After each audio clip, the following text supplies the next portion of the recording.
नमस्कार, आप सुन रहे हैं बुक ऑडियो और मैं हूं आपके साथ पूजा। आप सुन रहे हैं कालजयी साहित्यकार मुंशी प्रेमचंद का उपन्यास रंगभूमि का तीसरा भाग। मिस्टर जॉन सेवक का बंगला सिगरा में था। उनके पिता मिस्टर ईश्वर सेवक ने सोना विभाग में पेंशन पाने के बाद वही मकान बनवा लिया था और अब तक उसके स्वामी थे।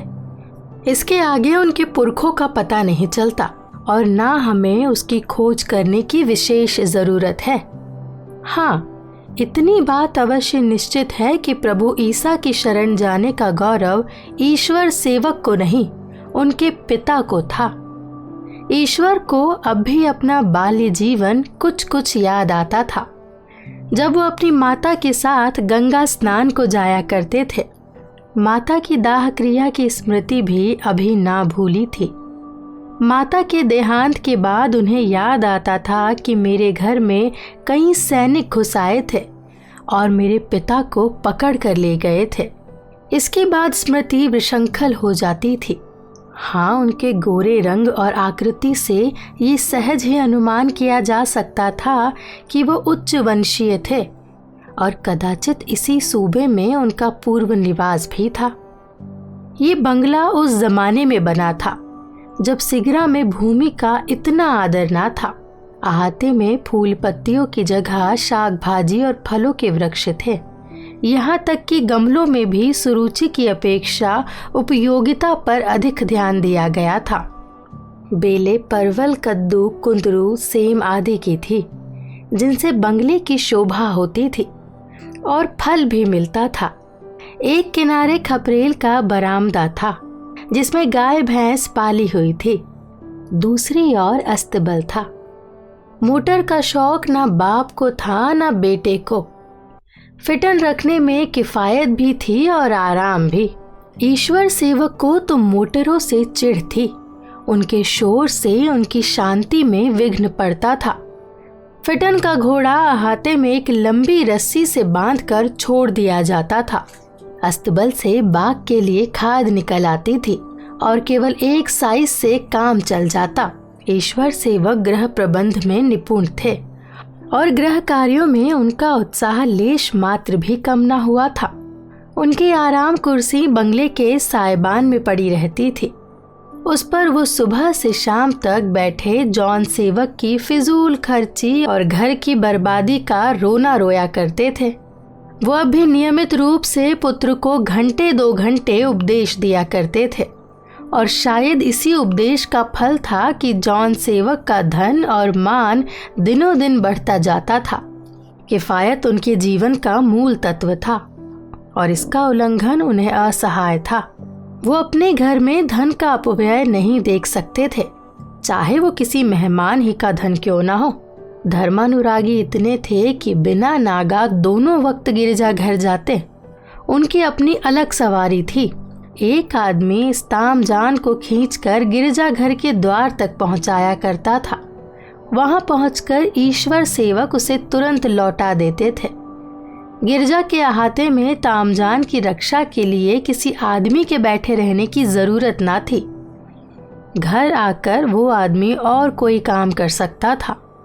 बहुधा उसे लौटाते समय वो काम भी बतलाया करते थे। 2 घंटे बाद वो आदमी जाकर उन्हें खींच लाता था।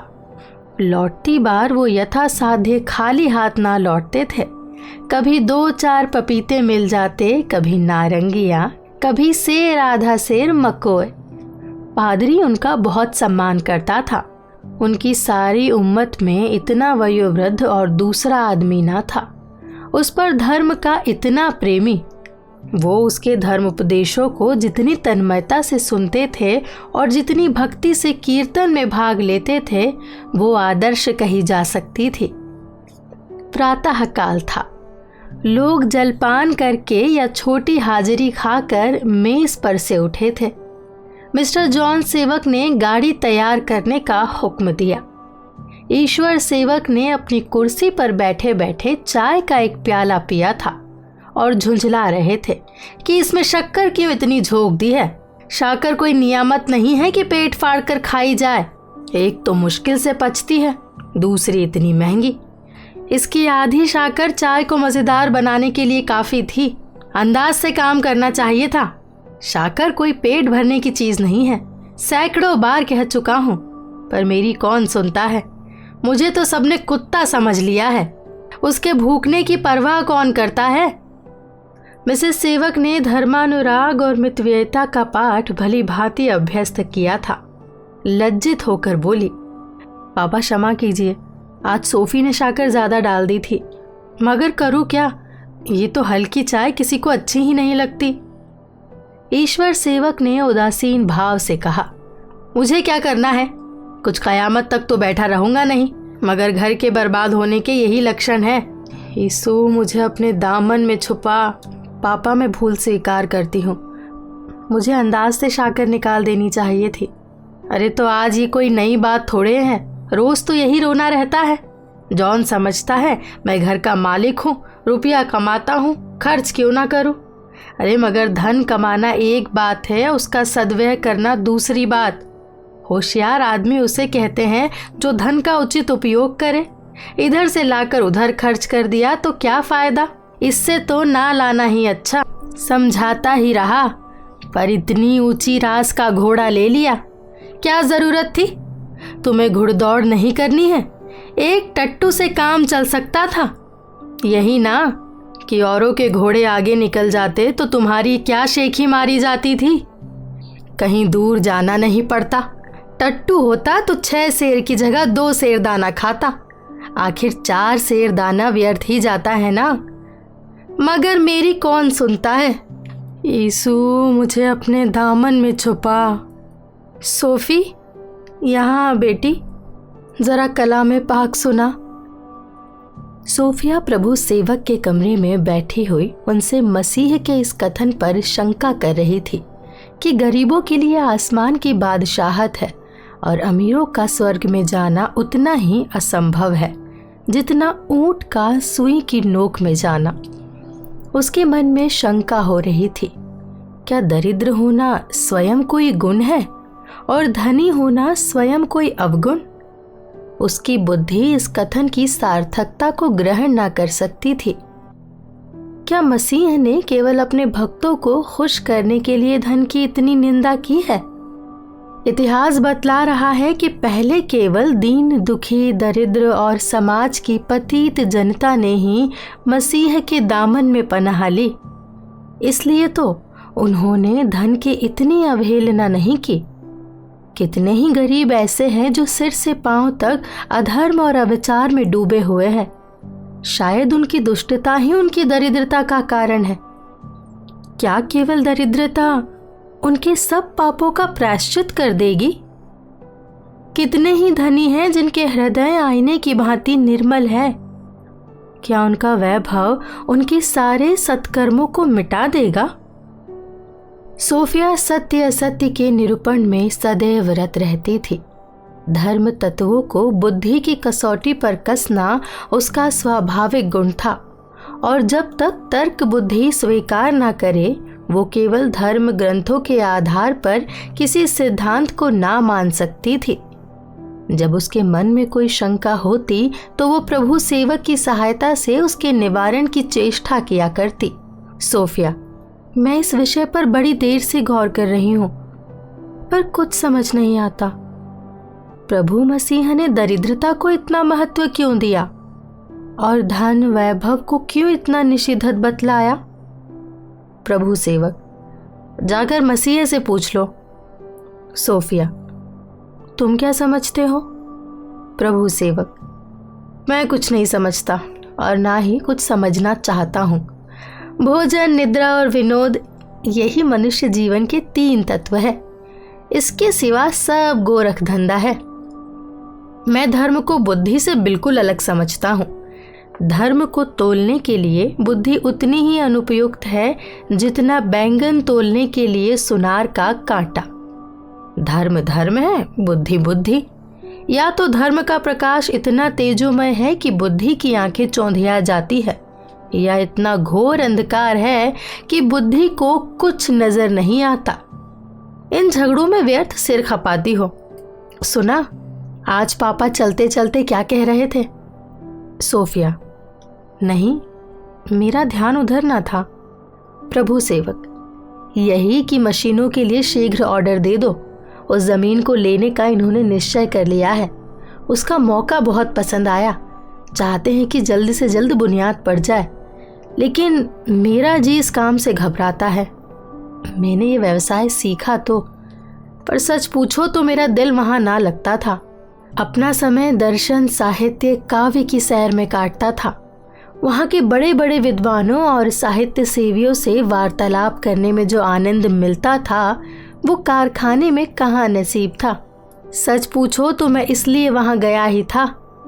अब घोर संकट में पड़ा हुआ हूँ। अगर इस काम में हाथ नहीं लगाता तो पापा को दुख होगा। वो समझेंगे कि मेरे हजारों रुपए पानी में गिर गए। शायद मेरी सूरत से घृणा करने लगे। काम शुरू करता हूं तो ये भय होता है कि कहीं मेरी बेदिली से लाभ के बदले हानि ना हो। मुझे इस काम में जरा भी उत्साह नहीं। मुझे तो रहने को एक झोपड़ी चाहिए और दर्शन तथा साहित्य का एक अच्छा सा पुस्तकालय, और किसी वस्तु की इच्छा नहीं रखता। ये लो, दादा को तुम्हारी याद आ गई। जाओ, नहीं तो वो यहाँ आ पहुंचेंगे और व्यर्थ की बकवास में घंटों समय नष्ट कर देंगे। सोफिया, ये विपत्ति मेरे सिर बुरी पड़ी है। जहां पढ़ने कुछ बैठी कि इनका बुलावा पहुंचा। आजकल उत्पत्ति की कथा पढ़वा रहे हैं। मुझे एक एक शब्द पर शंका होती है। कुछ बोलूं तो बिगड़ जाए। बिल्कुल बेकार करनी पड़ती है। मिसेस सेवक बेटी को बुलाने आ रही थी। अंतिम शब्द उनके कानों में पड़ गए। दिल मिला गई। आकर बोली, बेशक ईश्वर ग्रंथ पढ़ना बेकार है, मसीह का नाम लेना पाप है। तुझे तो उस भिखारी अंधे की बातों में आनंद आता है। हिंदुओं के गपोड़े पढ़ने में तेरा जी लगता है। ईश्वर वाक्य तो तेरे लिए जहर है। खुदा जाने तेरे दिमाग में ये शब्द कहाँ से समा गया है। जब देखती हूँ तुझे अपने पवित्र धर्म की निंदा ही करते देखती हूँ। तू अपने मन में भले ही समझ ले कि ईश्वर वाक्य कपोल कल्पना है, लेकिन अंधे की आंखों में अगर सूर्य का प्रकाश ना पहुंचे तो सूर्य का दोष नहीं, अंधे का ही दोष होता है। अंधे की आंखों का ही दोष है। आज 3/4 दुनिया जिस महात्मा के नाम पर जान देती है, जिस महान आत्मा की अमृतवाणी आज सारी दुनिया को जीवन प्रदान कर रही है, उससे यदि तेरा मन विमुख हो रहा है तो ये तेरा दुर्भाग्य है और तेरी दुर्बुद्धि है। खुदा तेरे हाल पर रहम करे। महात्मा ईसा के प्रति कभी मेरे मुंह से कोई अनुचित शब्द नहीं निकला। मैं उन्हें धर्म, त्याग और सद्विचार का अवतार समझती हूँ, लेकिन उनके प्रति श्रद्धा रखने का ये आशय नहीं कि भक्तों ने उनके उपदेशों में जो असंगत बातें भर दी है या उनके नाम से जो विभूतियाँ प्रसिद्ध कर रखी है उन पर भी ईमान लाऊं। और यह अनर्थ कुछ प्रभु मसीह के ही साथ नहीं किया गया, संसार के सभी महात्माओं के साथ यही अनर्थ किया गया है। मिसेस सेवक, तुझे ईश्वर ग्रंथ के प्रत्येक शब्द पर ईमान लाना पड़ेगा, वरना तू अपनी गणना प्रभु मसीह के भक्तों में नहीं कर सकती। सोफिया, तो मैं मजबूर होकर अपने को ही उनकी उम्मत से बाहर समझूंगी, क्योंकि बाइबल के प्रत्येक शब्द पर ईमान लाना मेरे लिए असंभव है। मिसेस सेवक, तू विधर्मणी और भ्रष्टा है। प्रभु मसीह तुझे कभी क्षमा नहीं करेंगे। सोफिया, अगर धार्मिक संकीर्णता से दूर रहने के कारण ये नाम दिए जाते हैं तो मुझे स्वीकार करने में कोई आपत्ति नहीं है। मिसेस सेवक से अब जब्त ना हो सका। अभी तक उन्होंने कातिल वार ना किया था, मात्र स्नेह हाथों को रोके हुआ था, लेकिन सोफिया के वित्ताणावाद ने अब उनके धैर्य का अंत कर दिया। बोली, प्रभु मसीह से विमुख होने वाले के लिए इस घर में कोई जगह नहीं है। प्रभु सेवक, मामा आप घोर अन्याय कर रही हैं। सोफिया ये कब कहती है कि मुझे प्रभु मसीह पर विश्वास नहीं है? मिसेस सेवक, हाँ, वो यही कह रही है। तुम्हारी समझ का फेर है। ईश्वर ग्रंथ पर ईमान ना लाने का और क्या अर्थ हो सकता है? इसे प्रभु मसीह के अलौकिक कृत्यों पर अविश्वास और उनके नैतिक उपदेशों पर शंका है। ये उनके प्रायश्चित के तत्व को नहीं मानती, उनके पवित्र आदेशों को स्वीकार नहीं करती। प्रभु सेवक: मामा, मैंने इसे मसीह के आदेशों का उल्लंघन करते कभी नहीं देखा। सोफिया: धार्मिक विषयों में मैं अपनी विवेक बुद्धि के सिवा और किसी के आदेशों को नहीं मानती। मिसेस सेवक: मैं तुझे अपनी संतान नहीं समझती और तेरी सूरत नहीं देखना चाहती।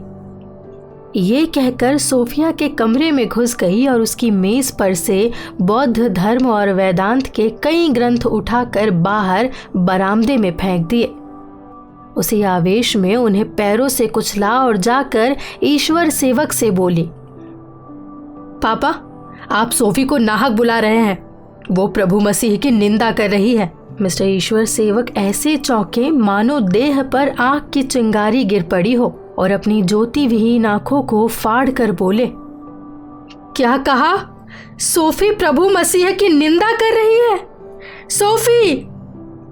हाँ, सोफी कहती है मुझे उनकी विभूतियों पर, उनके उपदेशों और आदेशों पर विश्वास नहीं है।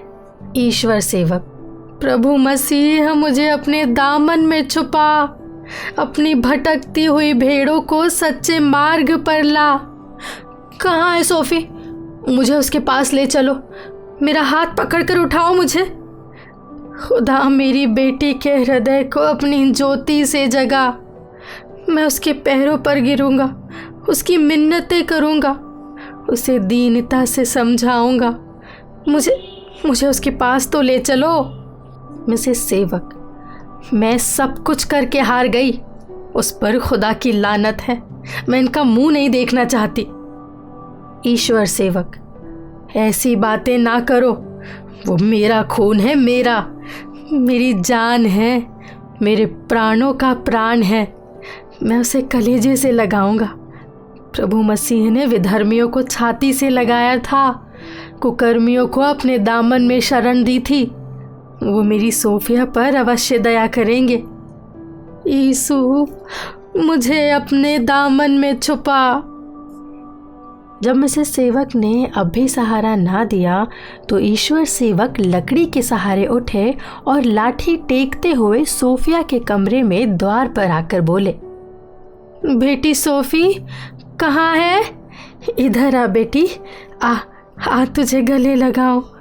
मेरा मसीह खुदा का दुलारा बेटा था, दीनों का सहायक, निर्बलों का रक्षक, दरिद्रों का मित्र, डूबतों का सहारा और पापियों का उद्धारक करने वाला था।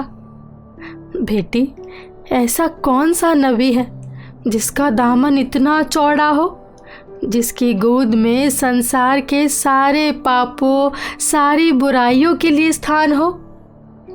वही एक ऐसा नबी है जिसने दुरात्माओं को, अधर्मियों को, पापियों को मुक्ति की शुभ सूचना दी।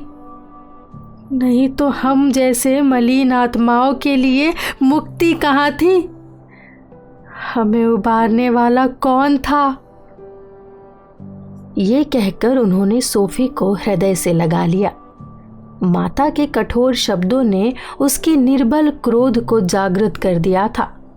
अपने कमरे में आकर रो रही थी। बार बार मन उद्विग्न हो उठता था।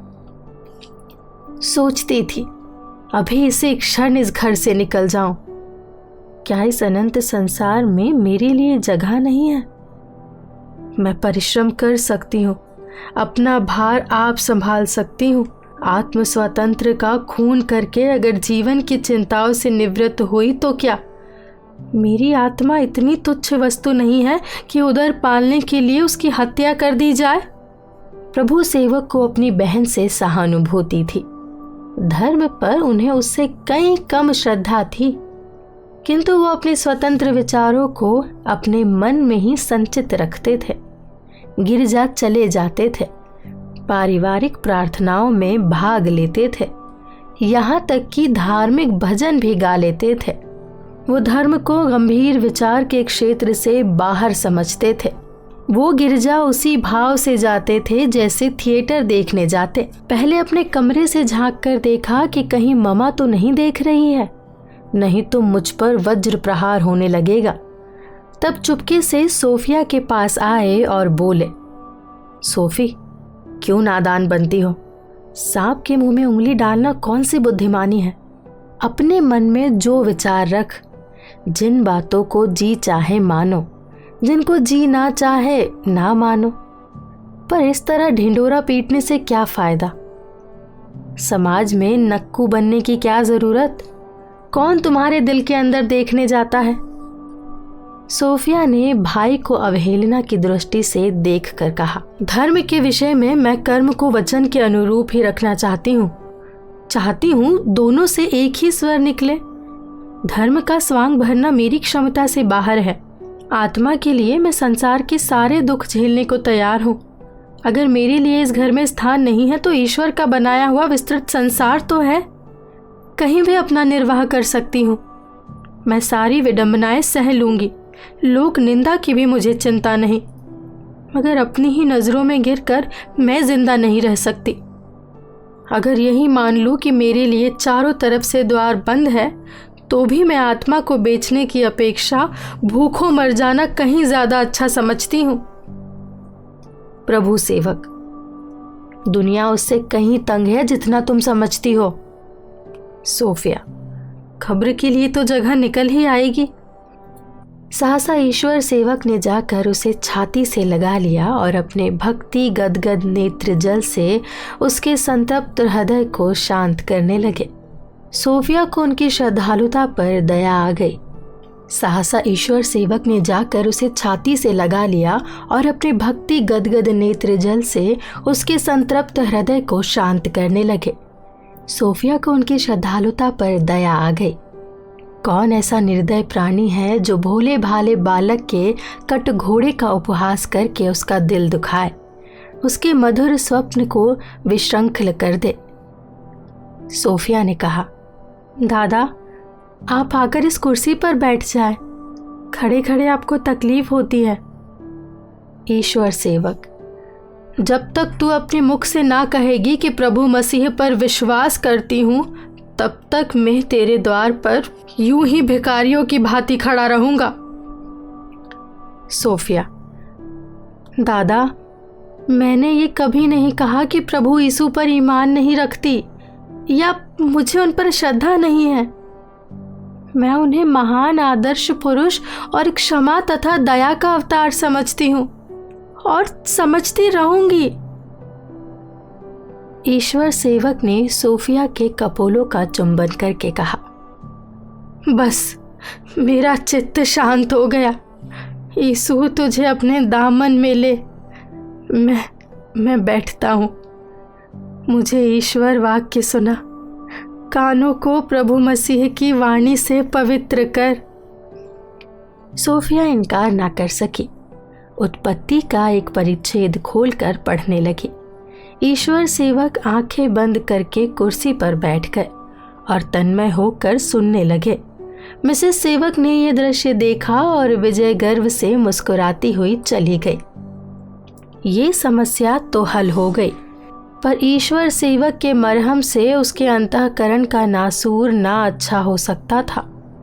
आए दिन उसके मन में धार्मिक शंकाएं उठती रहती थी और दिन प्रतिदिन उसे अपने घर में रहना दुस्सह होता जाता था। शनै शनै प्रभु सेवक की सहानुभूति भी क्षीण होने लगी। मिस्टर जॉन सेवक को अपने व्यावसायिक कामों से इतना अवकाश ही ना मिलता था कि उसके मानसिक विप्लव का निवारण करते। मिसेस सेवक पूर्ण निरंकुशता से उस पर शासन करती थी। सोफिया के लिए सबसे कठिन परीक्षा का समय वो होता था जब वो ईश्वर सेवक को बाइबल पढ़कर सुनाती थी। इस परीक्षा से बचने के लिए वो नित्य बहाने ढूंढती रहती थी, अतः अपने कृत्रिम जीवन से उसे घृणा होती जाती थी। उसे बार बार प्रबल अंतः प्रेरणा होती कि घर छोड़कर कहीं चली जाऊं और स्वाधीन होकर सत्य सत्य की विवेचना करूं, पर इच्छा व्यवहार क्षेत्र में पैर रखते हुए संकोच से विवश हो जाती थी। पहले प्रभु सेवक से अपनी शंकाएं प्रकट करके वो शांत चित्त हो जाया करती थी, पर जैसे जैसे उसकी उदासीनता बढ़ने लगी, सोफिया के हृदय से भी उनके प्रति प्रेम और आदर उठने लगा। उसे धारणा होने लगी कि इसका मन केवल भोग और विलास का दास है, जिसे सिद्धांतों से कोई लगाव नहीं। यहाँ तक कि उनकी काव्य रचनाएं भी, जिन्हें वो पहले बड़े शौक से सुना करती थी, अब उसे कृत्रिम भाव से परिपूर्ण मालूम होती। वो बहुधा टाल दिया करती कि मेरे सिर में दर्द है, सुनने को जी नहीं चाहता। अपने मन में कहती, इन्हें उन सद्भावों और पवित्र आवेगों को व्यक्त करने का क्या अधिकार है जिनका आधार आत्मदर्शन और अनुभव पर ना हो। एक दिन जब घर के सब प्राणी गिरजाघर जाने लगे तो सोफिया ने सिरदर्द का बहाना किया। अब तक वो शंकाओं के होते हुए भी रविवार को गिरजाघर चली जाया करती थी। प्रभु सेवक उसका मनोभाव ताड़ गए। बोले, सोफी, गिरजा जाने में तुम्हें क्या आपत्ति है? वहां जाकर आधे घंटे चुपचाप बैठे रहना कोई ऐसा मुश्किल काम नहीं। प्रभु सेवक बड़े शौक से गिरजा जाया करते थे। वहां उन्हें बनाओ और दिखाओ, दार्शनिक मीमांसा करने और व्यंग्योक्तियों के लिए सामग्री जमा करने का अवसर मिलता था। सोफिया के लिए आराधना विनोद की वस्तु नहीं, शांति और तृप्ति की वस्तु थी। बोली, तुम्हारे लिए आसान हो, मेरे लिए मुश्किल ही है। प्रभु सेवक, क्यों अपनी जान बवाल में डालती हो? ममा का तो स्वभाव जानती ही हो। सोफिया, मैं तुमसे परामर्श नहीं चाहती। अपने कामों की जिम्मेदारी अपने ऊपर लेने को तैयार हूं। मिसेस सेवक ने आकर पूछा, सोफी, क्या सिर में इतना दर्द है कि गिरजे तक नहीं चल सकती? सोफिया, जा क्यों नहीं सकती? पर जाना नहीं चाहती। मिसेस सेवक, क्यों? सोफिया, मेरी इच्छा, मैंने गिरजा जाने की प्रतिज्ञा नहीं की है। मिसेस सेवक, क्या तू चाहती है कि हम कहीं मुंह दिखाने के लायक ना रहे? सोफिया, हरगिज नहीं। मैं सिर्फ इतना चाहती हूँ कि आप मुझे चर्च जाने के लिए मजबूर ना करें। ईश्वर सेवक पहले ही अपने तामजान पर बैठकर चल दिए थे। जॉन सेवक ने आकर केवल इतना पूछा, क्या बहुत ज़्यादा दर्द है? मैं उधर से कोई दवा लेता आऊँगा। ज़रा पढ़ना कम कर दो और रोज़ घूमने जाया करो। ये कहकर वो प्रभु सेवक के साथ फिटन पर आ बैठे। लेकिन मिसेस सेवक इतनी आसानी से उसका गला छोड़ने वाली ना थी। बोली, तुझे यीशु के नाम से इतनी घृणा है? सोफिया, मैं हृदय से उनकी श्रद्धा करती हूँ। मिसेस सेवक, तू झूठ बोलती है। सोफिया, अगर दिल में श्रद्धा ना होती तो जुबान से कदापि ना कहती। मिसेस सेवक, तू प्रभु मसीह को अपना मुक्तिदाता समझती है? तुझे ये विश्वास है कि वही तेरा उद्धार करेंगे? सोफिया, कदापि नहीं। मेरा विश्वास है कि मेरी मुक्ति, अगर मुक्ति हो सकती है, तो मेरे कर्मों से होगी। मिसेस सेवक, तेरे कर्मों से तेरे मुंह में कालिख लगेगी, मुक्ति ना होगी। ये कहकर मिसेस सेवक फिटन पर जा बैठी। संध्या हो गई थी। सड़क पर ईसाइयों के दल कोई ओवरकोट पहने, कोई माघ की ठंड में सिकुड़े हुए खुश गिरजे जा रहे थे। पर सोफिया को सूर्य की मलिन ज्योति भी असहाय हो रही थी।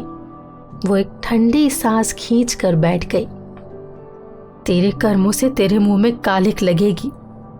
ये शब्द उसके अंतःकरण को भाले के समान भेदने लगे।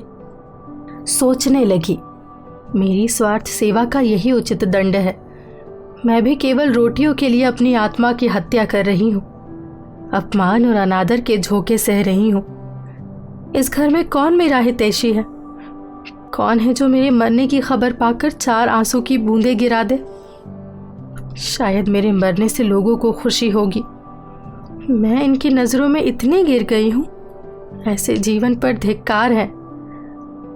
मैंने देखे हैं हिंदू घराने में भिन्न भिन्न मतों के प्राणी कितने प्रेम से रहते हैं। बाप सनातन धर्मावलंबी है तो बेटा आर्य समाजी, पति ब्रह्म समाज में है तो स्त्री पाषाण पूजकों में। सब अपने अपने धर्म का पालन करते हैं, कोई किसी से नहीं बोलता। हमारे यहाँ आत्मा कुचली जाती है, फिर भी ये दावा है कि हमारी शिक्षा और सभ्यता विचार स्वतंत्र की पोशाक है तो हमारे यहाँ भी उदार विचारों के लोग प्रभु सेवक हैं, उनकी एक मिसाल है। पर इनकी उदारता यथार्थ में विवेक शून्यता है। ऐसे उदार प्राणियों से तो अनुदार ही अच्छे। इनमें कुछ विश्वास तो है, निरे बहरूपीय तो नहीं है। आखिर ममा अपने दिल में क्या समझती है कि बात बात पर वांग बाणों से छेदने लगती है। उनके दिल में यही विचार होगा कि इसे कहीं और ठिकाना नहीं है, कोई इसका पूछने वाला नहीं है। मैं इन्हें दिखा दूंगी कि अपने पैरों पर खड़ी हो सकती हूँ। अब इस घर में रहना नरकवास के समान है। इस बेहयाई की रोटियां खाने से भूखों मर जाना अच्छा है। भला से लोग हंसेंगे, आजाद तो हो जाऊंगी, किसी के ताने महने तो ना सुनने पड़ेंगे। सोफिया उठी और मन में कोई स्थान निश्चित किए बिना ही अहाते से बाहर निकल गई। उस घर की वायु उसे दूषित मालूम होती थी। वो आगे बढ़ती जाती थी, पर दिल में लगातार प्रश्न हो रहा था, कहाँ जाऊं? जब वो घनी आबादी में पहुंची तो शहदों ने उस पर इधर उधर से आवाजें कसनी शुरू की, किंतु वो शर्म से सिर नीचा करने के बदले उन आवाजों और कुवास नामयी दृष्टियों का दबाव घृणा युक्त नेत्रों से देती चली जाती थी, जैसे कोई सवेग जलधारा पत्थरों को ठुकराती हुई आगे बढ़ती चली जाए। यहाँ तक कि वो उस खुली हुई सड़क पर आ गई जो दशाश्वमेध घाट की ओर जाती है। उसके जी में आया, जरा दरिया की सैर करती चलूं, कदाचित किसी सज्जन से भेंट हो जाए। जब तक 2-4 आदमियों से परिचय ना हो और वो मेरा हाल ना जाने, मुझसे कौन सहानुभूति प्रकट करेगा? कौन मेरे हृदय की बात जानता है? ऐसे सदैव प्राणी सौभाग्य से ही मिलते हैं। जब अपने माता पिता अपने शत्रु हो रहे हैं तो दूसरों से भलाई की क्या आशा? वो इसी नैराशय की दशा में चली जा रही थी कि सहसा उसे एक विशाल प्रासाद दिख पड़ा, जिसके सामने बहुत चौड़ा हरा मैदान था। अंदर जाने के लिए एक ऊंचा फाटक था, जिसके ऊपर एक सुनहरा गुंबद बना था। इस गुंबद में नौबत बज रही थी। फाटक से भवन तक सुर्खी की एक रवीश थी, जिसके दोनों ओर बेले और गुलाब की क्यारियां थी। हरी हरी घास पर बैठे कितने ही नर नारी माघ की शीतल वायु का आनंद ले रहे थे। कोई लेटा हुआ था, कोई तकिएदार चौकियों पर बैठा सिगार पी रहा था। सोफिया ने शहर में ऐसा रमणीक स्थान ना देखा था। उसे आश्चर्य हुआ कि शहर के मध्य भाग में ही ऐसे मनोरम स्थान मौजूद है। वो एक चौकी पर बैठ गई और सोचने लगी, अभी लोग चर्च से आ गए होंगे, मुझे घर में ना देखकर चौंकेंगे तो जरूर, पर समझेंगे कहीं घूमने गई होगी। अगर रात भर यहीं बैठी रहूं तो भी वहां किसी को चिंता ना होगी। आराम से खा पी कर सोएंगे। हाँ, दादा को अवश्य दुख होगा, वो भी केवल इसलिए कि उन्हें बाइबल पढ़कर सुनाने वाला कोई नहीं। मामा तो दिल ही दिल में खुश होंगी कि अच्छा हुआ, आंखों से दूर हो गई। मेरा किसी से परिचय नहीं, इसी से कहा सबसे मिलते रहना चाहिए, ना जाने कब किससे काम पड़ जाए। मुझे बरसों रहते हो गए और किसी ने राह रस्म ना पैदा की। मेरे साथ नैनीताल में यहाँ के किसी रईस की लड़की पढ़ती थी, भला सा नाम था, हाँ इंदु। कितना कोमल स्वभाव था, बात बात से प्रेम टपक पड़ता था। हम दोनों गले में बाहें डाले टहलती थी। वहाँ कोई बालिका इतनी सुंदर और ऐसी सुशील ना थी। मेरे और उसके विचारों में कितना सादृश्य था। कहीं उसका पता मिल जाता तो 10-5 दिन उसी के यहाँ मेहमान हो जाती। उसके पिता का अच्छा सा नाम था, हाँ, कुंवर भरत सिंह। पहले ये बात ध्यान में ना आई, नहीं तो एक कार्ड लिखकर डाल देती। मुझे भूल तो क्या ही गई होगी, इतनी निष्ठुर तो ना मालूम होती थी। कम से कम मानव चरित्र का तो अनुभव हो जाएगा। मजबूरी में हमें उन लोगों की याद आती है जिनकी सूरत भी विस्मृत हो चुकी होती है। विदेश में हमें अपने मोहल्ले का नाई या कहार भी मिल जाए तो हम उसे गले मिल जाते हैं, चाहे देश में उससे कभी सीधे मुंह बात भी ना हो। सोफिया सोच रही थी कि किसी से कुंवर भरत सिंह का पता पूछूं। इतने में भवन से सामने वाले पक्के चबूतरे पर फर्श बिछ गया। कई आदमी सितार, बेला, मृदंग ले आ बैठे और इन साजों के साथ स्वर मिलाकर कई नवयुवक एक स्वर में गाने लगे। शांति समर में कभी भूल कर धैर्य नहीं खोना होगा, वज्र प्रहर भले सिर पर हो नहीं किंतु रोना होगा, हरी से बदला लेने का मन बीज नहीं बोना होगा, घर में कान तूल देकर फिर तुझे नहीं सोना होगा, देश दाग को रुधिर वारी से हर्षित हो धोना होगा, देश कार्य की सारी गठरी सिर पर रख ढोना होगा, आंखें लाल भवे टेढ़ी कर क्रोध नहीं करना होगा, बलि वेदी पर तुझे हर्ष से चढ़कर कट मरना होगा, नश्वर है नर देह मौत से कभी नहीं डरना होगा, सत्य मार्ग को छोड़ स्वार्थ पथ पैर नहीं धरना होगा, होगी निश्चय जीत धर्म की यही भाव भरना होगा, मातृभूमि के लिए जगत में जीना और मरना होगा। संगीत में ना लालित्य था ना माधुर्य, पर वो शक्ति, वो जागृति भरी हुई थी जो सामूहिक संगीत का गुण है। आत्मसमर्पण और उत्कृष्ट का पवित्र संदेश विराट आकाश में, नील गगन में और सोफिया के अशांत हृदय में गूंजने लगा। वो अब तक धार्मिक विवेचना में ही रत रहती थी। राष्ट्रीय संदेश सुनने का अवसर उसे कभी ना मिला था। उसके रोम रोम में वही ध्वनि दीपक से ज्योति के समान निकलने लगी। मातृभूमि के लिए जगत में जीना और मरना होगा। उसके मन में एक तरंग उठी कि मैं भी जाकर गाने वालों के साथ गाने लगती। भांति भांति के उद्गार उठने लगे।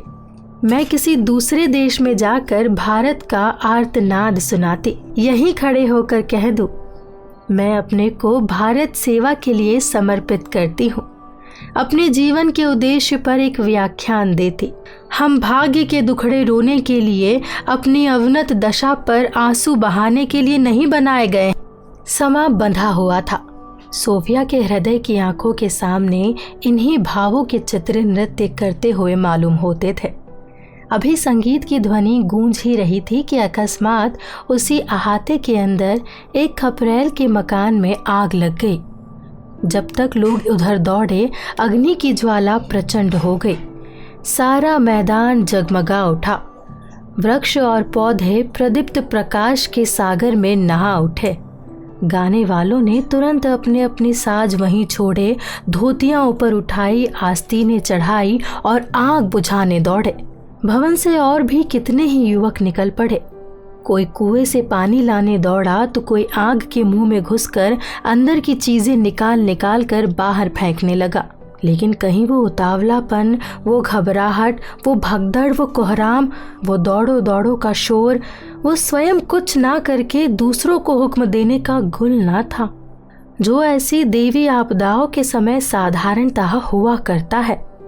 सभी आदमी ऐसे सुचारू और सुव्यवस्थित रूप से अपना अपना काम कर रहे थे कि एक बूंद पानी भी व्यर्थ ना गिरने पाता था और अग्नि का वेग प्रति क्षण घटता जाता था। लोग इतनी निर्भयता से आग में कूदते थे मानो वो जलकुंड है। अभी अग्नि का वेग पूर्णतः शांत न हुआ था कि दूसरी तरफ से आवाज आई, अरे दौड़ो दौड़ो, आदमी डूब रहा है। भवन की दूसरी ओर एक पक्की बावली थी जिसके किनारे झाड़ियां लगी हुई थी। तट पर एक छोटी सी नौका खूंटी से बंधी हुई थी। आवाज सुनते ही आग बुझाने वाले दल से कई आदमी निकलकर बावली की तरफ लपके और डूबने वालों को बचाने के लिए पानी में कूद पड़े। उनके कूदने की आवाज सोफिया के कानों में आई। ईश्वर का ये कैसा प्रकोप है कि एक ही साथ दोनों प्रधान तत्वों में विप्लव और एक ही स्थान पर। वो उठकर बावली की ओर जाना चाहती थी कि अचानक उसने एक आदमी को पानी का डोल लिए फिसलकर जमीन पर गिरते देखा।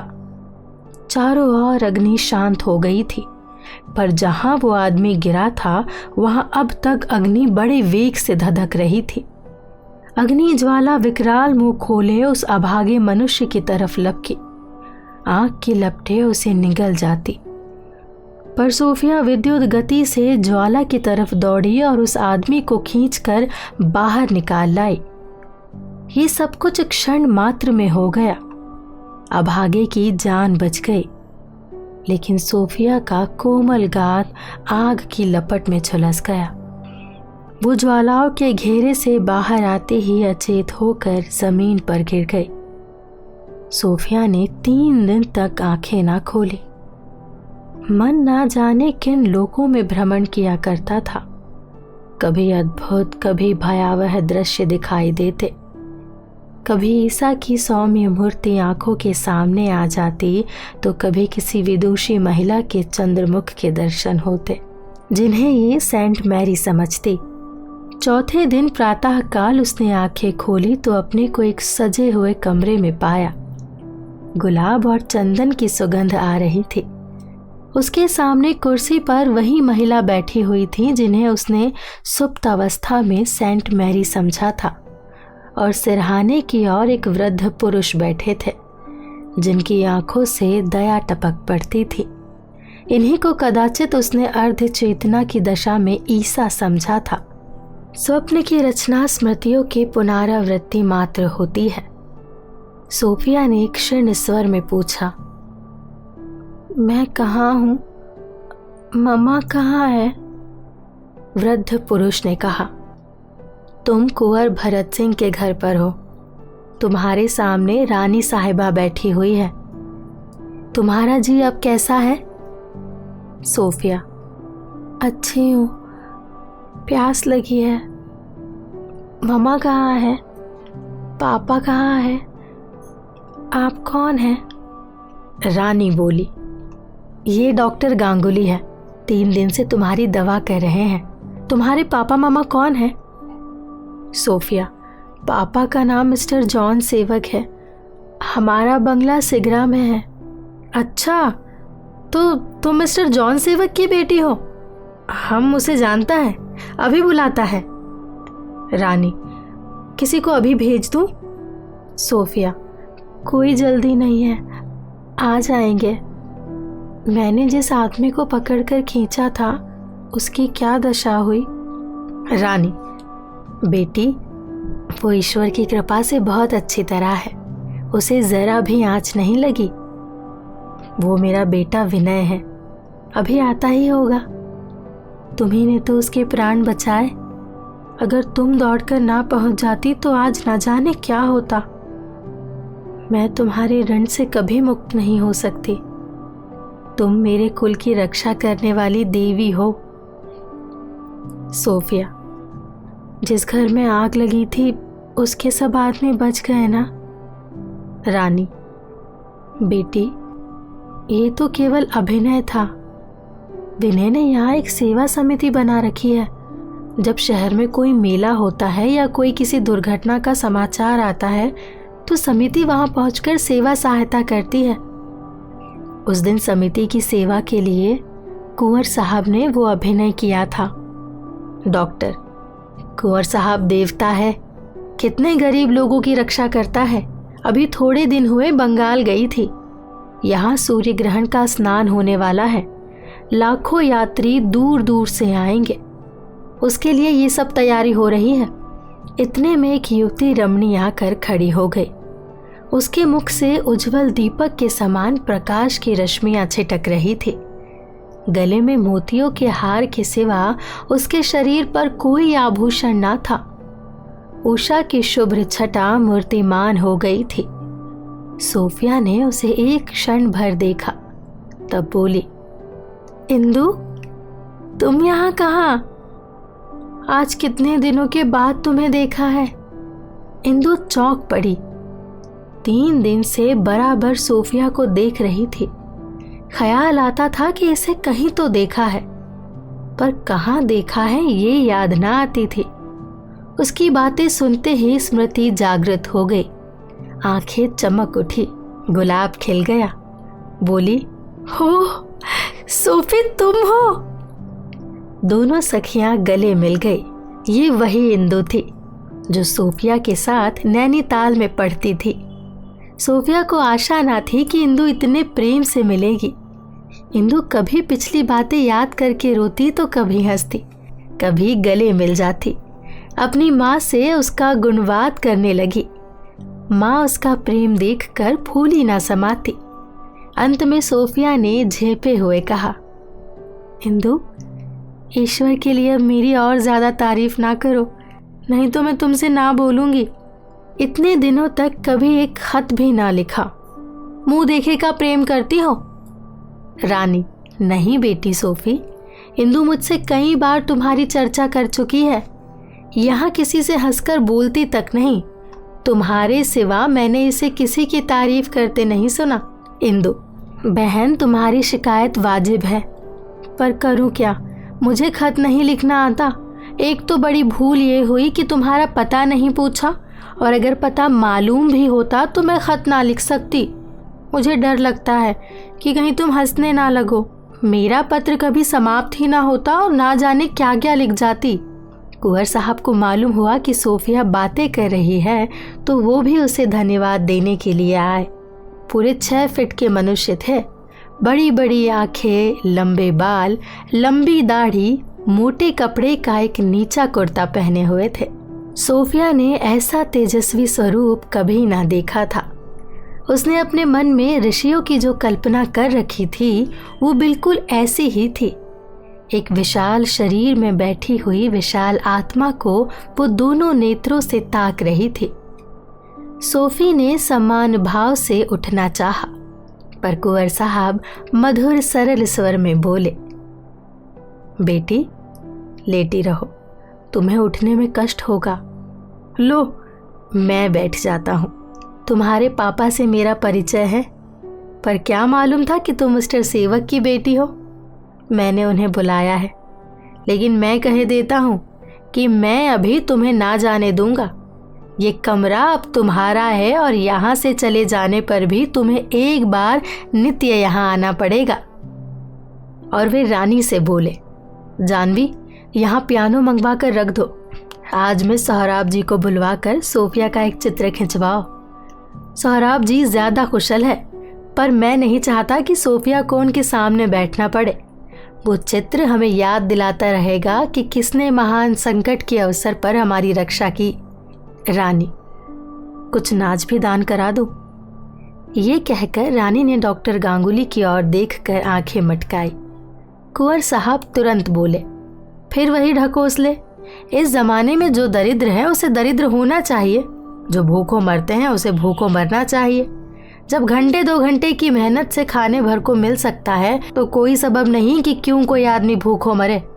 दान ने हमारी जाति में जितने आलसी पैदा कर दिए हैं उतने सब देशों ने मिलकर भी पैदा ना किए होंगे। अब दान का इतना महत्व क्यों रखा गया है ये मेरी समझ में नहीं आता। रानी, ऋषियों ने भूल की कि तुमसे सलाह ना ली। कुंवर, हाँ, मैं होता तो साफ कह देता। आप लोग ये आलस्य, कुकर्म और अनर्थ का बीज बो रहे हैं। दान आलस्य का मूल है और आलस्य सब पापों का मूल है, इसलिए दान ही सब पापों का मूल है। कम से कम पोषक तो अवश्य ही है, दान नहीं। अगर जी चाहता हो तो मित्रों को एक भोज दे दो। डॉक्टर गांगुली, सोफिया, तुम राजा साहब का बात सुनता है? तुम्हारा प्रभु मसीह तो दान को सबसे बढ़कर महत्व देता है। तुम कुंवर साहब से कुछ नहीं कहता? सोफिया ने इंदु की ओर देखा और मुस्कुराकर आंखें नीचे कर ली, मानो कह रही थी कि मैं इनका आदर करती हूँ, नहीं तो जवाब देने में असमर्थ नहीं हूँ। सोफिया मन ही मन इन प्राणियों के पारस्परिक प्रेम की तुलना अपने घर वालों से कर रही थी। आपस में कितनी मोहब्बत है। माँ बाप दोनों इंदु पर प्राण देते हैं और मैं अभागिन हूँ कि कोई मुंह भी नहीं देखना चाहता। 4 दिन यहाँ पड़े हो गए, किसी ने खबर तक ना ली, किसी ने खोज ही ना की होगी। मामा ने तो समझा होगा कि कहीं डूब मरी। मन में प्रसन्न हो रही होगी कि अच्छा हुआ सिर से बला टली। मैं ऐसे सहृदय प्राणियों में रहने योग्य नहीं हूँ। मेरी इनसे क्या बराबरी। यद्यपि यहाँ किसी के व्यवहार में दया की झलक भी ना थी, लेकिन सोफिया को उन्हें अपना इतना आदर सत्कार करते देखकर अपनी दीना अवस्था पर ग्लानि होती थी। इंदु से भी शिष्टाचार करने लगी।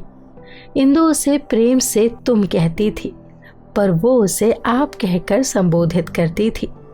कुंवर साहब कह गए थे, मैंने मिस्टर सेवक को सूचना दे दी है, वो आते ही होंगे। सोफिया को अब भय होने लगा कि कहीं वो आ ना रहे हो।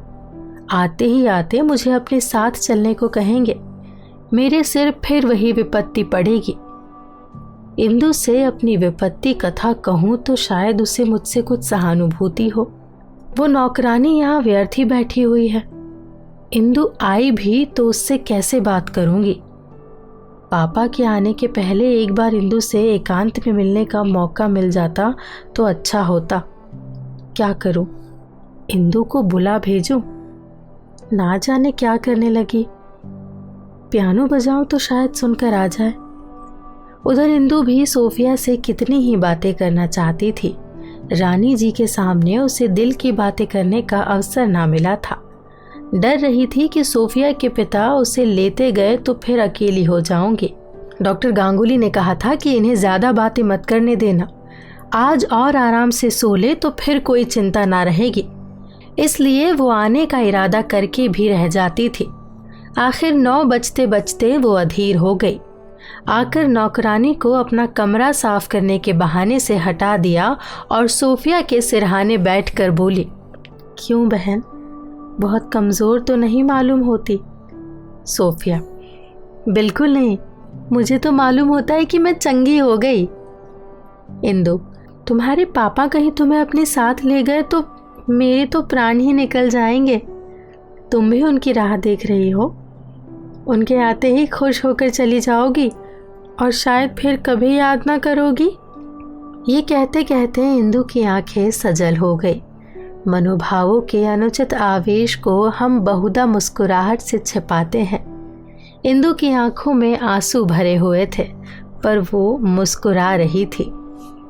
सोफिया बोली, आप मुझे भूल सकती हैं, पर मैं आपको कैसे भूलूंगी? वो अपने दिल का दर्द सुनाने ही जा रही थी कि संकोच ने आकर जुबान बंद कर दी। बात फेर कर बोली, मैं कभी कभी आपसे मिलने आया करूंगी। इंदु, मैं तुम्हें यहाँ से अभी 15 दिन तक ना जाने दूंगी। धर्म बाधक ना होता तो कभी ना जाने देती। अम्मा जी तुम्हें अपनी बहू बनाकर छोड़ती। तुम्हारे ऊपर बेतरह रिझ गई है। जहाँ बैठती है तुम्हारी ही चर्चा करती है। विनय भी तुम्हारे हाथों बिका हुआ सा जान पड़ता है। तुम चली जाओगी तो सबसे ज्यादा दुख उसी को होगा। एक बात भेद की तुमसे कहती हूँ, अम्मा जी तुम्हें कोई चीज तोहफा समझकर दे तो इनकार मत करना, नहीं तो उन्हें बहुत दुख होगा। इस प्रेममय आग्रह ने संकोच का लंगर उखाड़ दिया। जो अपने घर में नित्य कटु शब्द सुनने का आदी हो, उसके लिए इतनी मधुर सहानुभूति काफी से ज्यादा थी। अब सोफी को इंदु से अपने मनोभावों को गुप्त रखना मैत्री के नियमों के विरुद्ध प्रतीत हुआ। करुण स्वर में बोली, इंदु, मेरा वश चलता तो कभी रानी के चरणों को ना छोड़ती, पर अपना क्या काबू है। ये स्नेह और कहाँ मिलेगा। इंदु ये भाव समझ ना सकी। अपनी स्वाभाविक सरलता से बोली, कहीं विवाह की बातचीत हो रही है क्या? उसकी समझ में विवाह के सिवा लड़कियों के इतना दुखी होने का कोई कारण ना था। सोफिया, मैंने तो इरादा कर लिया है कि विवाह ना करूंगी। इंदु, क्यों? सोफिया, इसलिए कि विवाह से मुझे अपनी धार्मिक स्वाधीनता त्याग देनी पड़ेगी।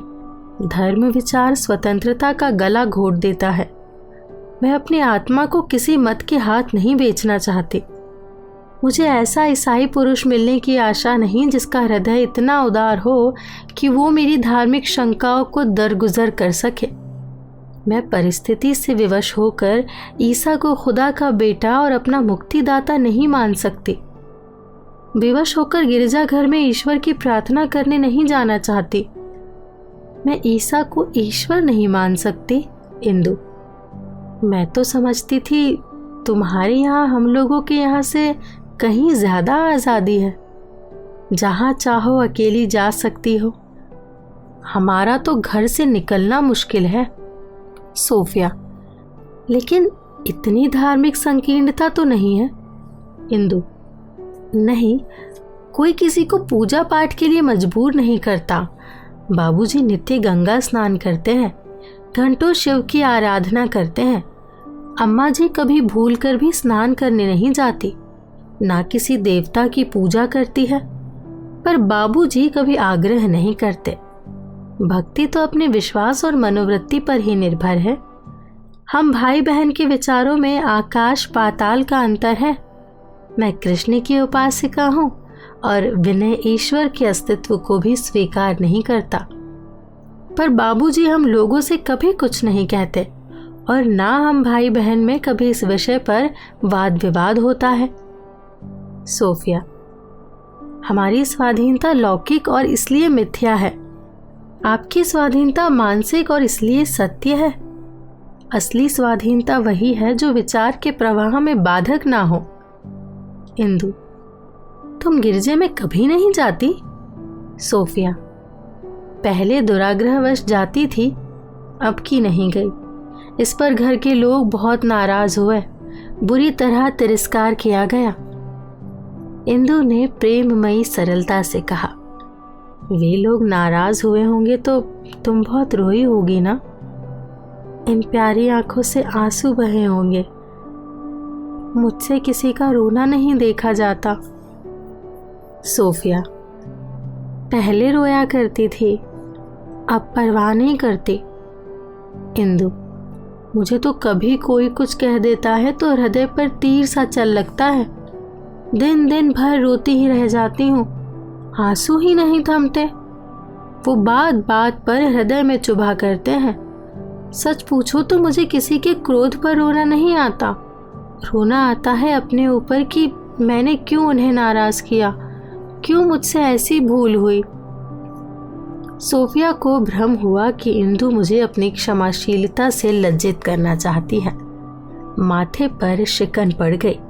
बोली, मेरी जगह आप होती तो ऐसा ना कहती।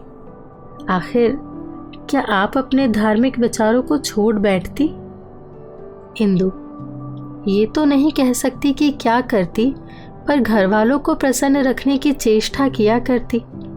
सोफिया, आपकी माताजी अगर आपको जबरदस्ती कृष्ण की उपासना करने से रोके तो आप मान जाएंगी?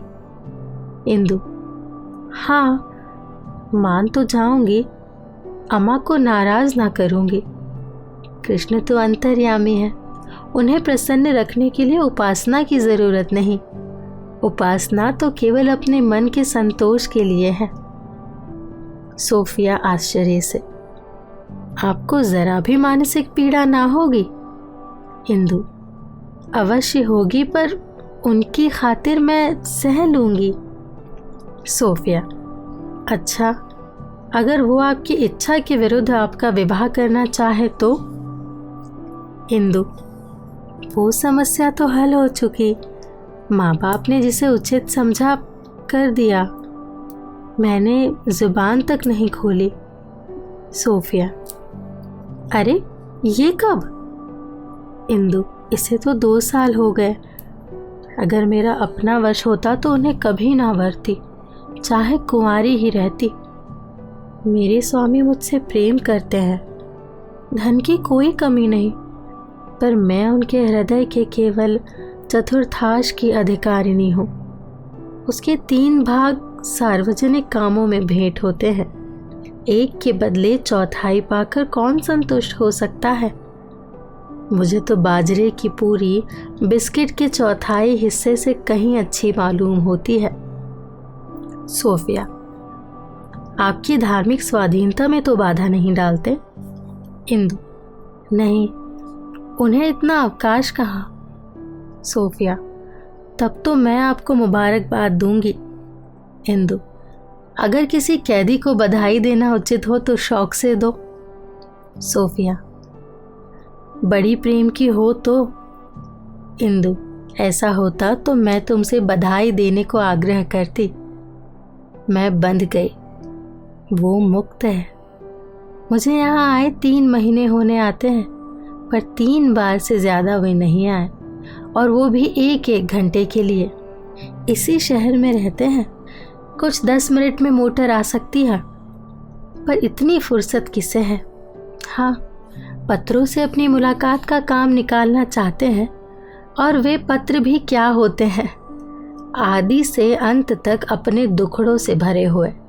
आज ये काम है, कल वो काम है, इनसे मिलने जाना है, उनका स्वागत करना है, म्यूनिसिपैलिटी के प्रधान क्या हो गए, राज्य मिल गया। जब देखो वही धुन सवार, और सब कामों के लिए फुर्सत है। अगर फुर्सत नहीं है तो सिर्फ यहाँ आने की। मैं तुम्हें चेताए देती हूँ, किसी देश सेवक से विवाह ना करना, नहीं तो पछताओगी। तुम उसके अवकाश के समय की मनोरंजन सामग्री मात्र रहोगी। सोफिया, मैं तो अपना मन पहले ही स्थिर कर चुकी हूँ। सबसे अलग ही अलग रहना चाहती हूँ, जहाँ मेरी स्वाधीनता में बाधा डालने वाला कोई ना हो। मैं सतपथ पर रहूंगी या कुपथ पर चलूंगी, ये जिम्मेवारी भी अपने ही सिर लेना चाहती हूँ। मैं बालिग हूँ और अपना नफा नुकसान देख सकती हूँ। आजन्म किसी की रक्षा में नहीं रहना चाहती, क्योंकि रक्षा का कार्य पराधीनता के सिवा और कुछ नहीं। इंदु, क्या तुम अपने ममा और पापा के अधीन नहीं रहना चाहती? सोफिया, ना, पराधीनता में प्रकार का नहीं, केवल मात्राओं का अंतर है। इंदु, तुम मेरे ही घर क्यों नहीं रहती? मैं इसे अपना सौभाग्य समझूंगी, और अम्मा जी तो तुम्हें आंखों की पुतली बनाकर रखेंगी। मैं चली जाती हूँ तो वो अकेले घबराया करती हैं। तुम्हें पा जाए तो फिर गला ना छोड़े। कहो तो अम्मा से कहूँ, यहाँ तुम्हारी स्वाधीनता में कोई दखल ना देगा। बोलो, कहूँ जाकर अम्मा से? सोफिया, नहीं, अभी भूलकर भी नहीं। आपकी अम्मा जी को जब मालूम होगा कि इसके माँ बाप इसकी बात नहीं पूछते, मैं उनकी आंखों से भी गिर जाऊंगी। जिसकी अपने घर में इज्जत नहीं, उसकी बाहर भी इज्जत नहीं होती। इंदु, नहीं सोफी, अम्मा जी का स्वभाव बिल्कुल निराला है। जिस बात से तुम्हें अपने निरादर का भय है, वही बात अम्मा जी के आदर की वस्तु है। वह स्वयं अपनी माँ से किसी बात पर नाराज हो गई थी, तब से मैके नहीं गई। नानी मर गई, पर अम्मा ने उन्हें क्षमा नहीं किया। सैकड़ों बुलावे आए, पर उन्हें देखने तक ना गई। उन्हें जैसे ही ये बात मालूम होगी, तुम्हारी दूनी इज्जत करने लगेंगी। सोफी ने आंखों में आंसू भरकर कहा, बहन, मेरी लाज अब आप ही के हाथ में है। इंदु ने उसका सिर अपनी जांघ पर रखकर कहा, वो मुझे अपनी लाज से कम प्रिय नहीं है। उधर मिस्टर जॉन सेवक को कुंवर साहब का पत्र मिला तो जाकर स्त्री से बोले, देखा, मैं कहता ना था कि सोफी पर कोई संकट आ पड़ा है। ये देखो, कुंवर भरत सिंह का पत्र है। 3 दिनों से उनके घर पर पड़ी हुई है। उनके एक झोपड़े में आग लग गई थी, वो भी उसे बुझाने लगी, वहीं लपट में आ गई। मिसेस सेवक, ये सब बहाने हैं। मुझे उसकी किसी बात पर कोई विश्वास नहीं रहा। जिसका दिल खुदा से फिर गया हो, उसे झूठ बोलने का क्या डर। यहाँ से बिगाड़ कर गई थी, समझा होगा घर से निकलते ही फूलों की सेज बिछी हुई मिलेगी। जब कहीं शरण ना मिली तो ये पत्र लिखवा दिया। अब आटे दाल का भाव मालूम होगा। ये भी संभव है कि खुदा ने उसके अविचार का ये दंड दिया हो।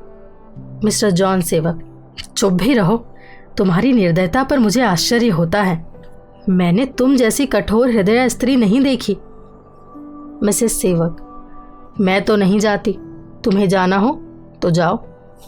जॉन सेवक, मुझे तो देख रही हो, मरने की फुर्सत नहीं है। उस पांडेपुर वाली ज़मीन के विषय में बातचीत कर रहा हूँ। ऐसे मुंजी से पाला पड़ा है कि किसी तरह चुंगल में नहीं आता।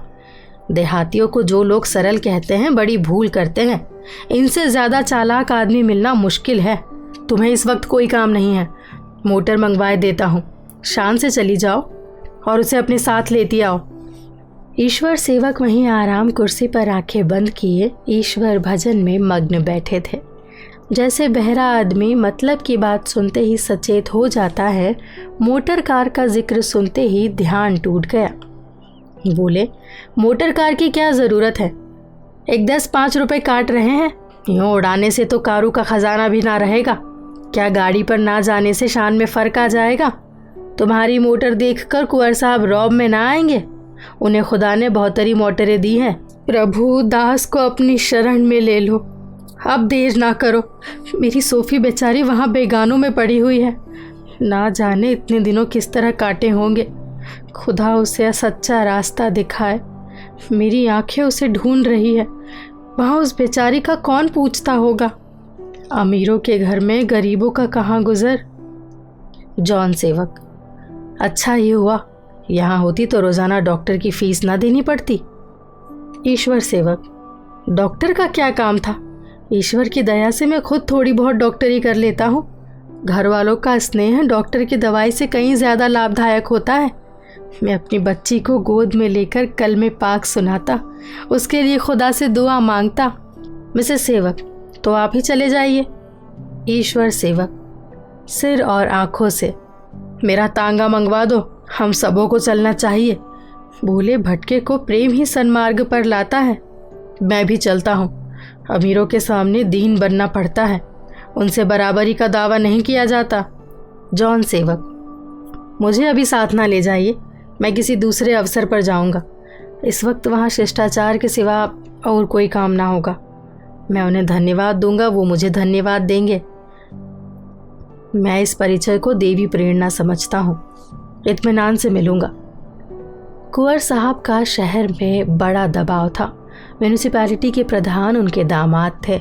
उनकी सहायता से मुझे पांडेपुर वाली ज़मीन बड़ी आसानी से मिल जाएगी। संभव है कुछ हिस्से भी खरीद ले, मगर आज इन बातों का मौका नहीं है।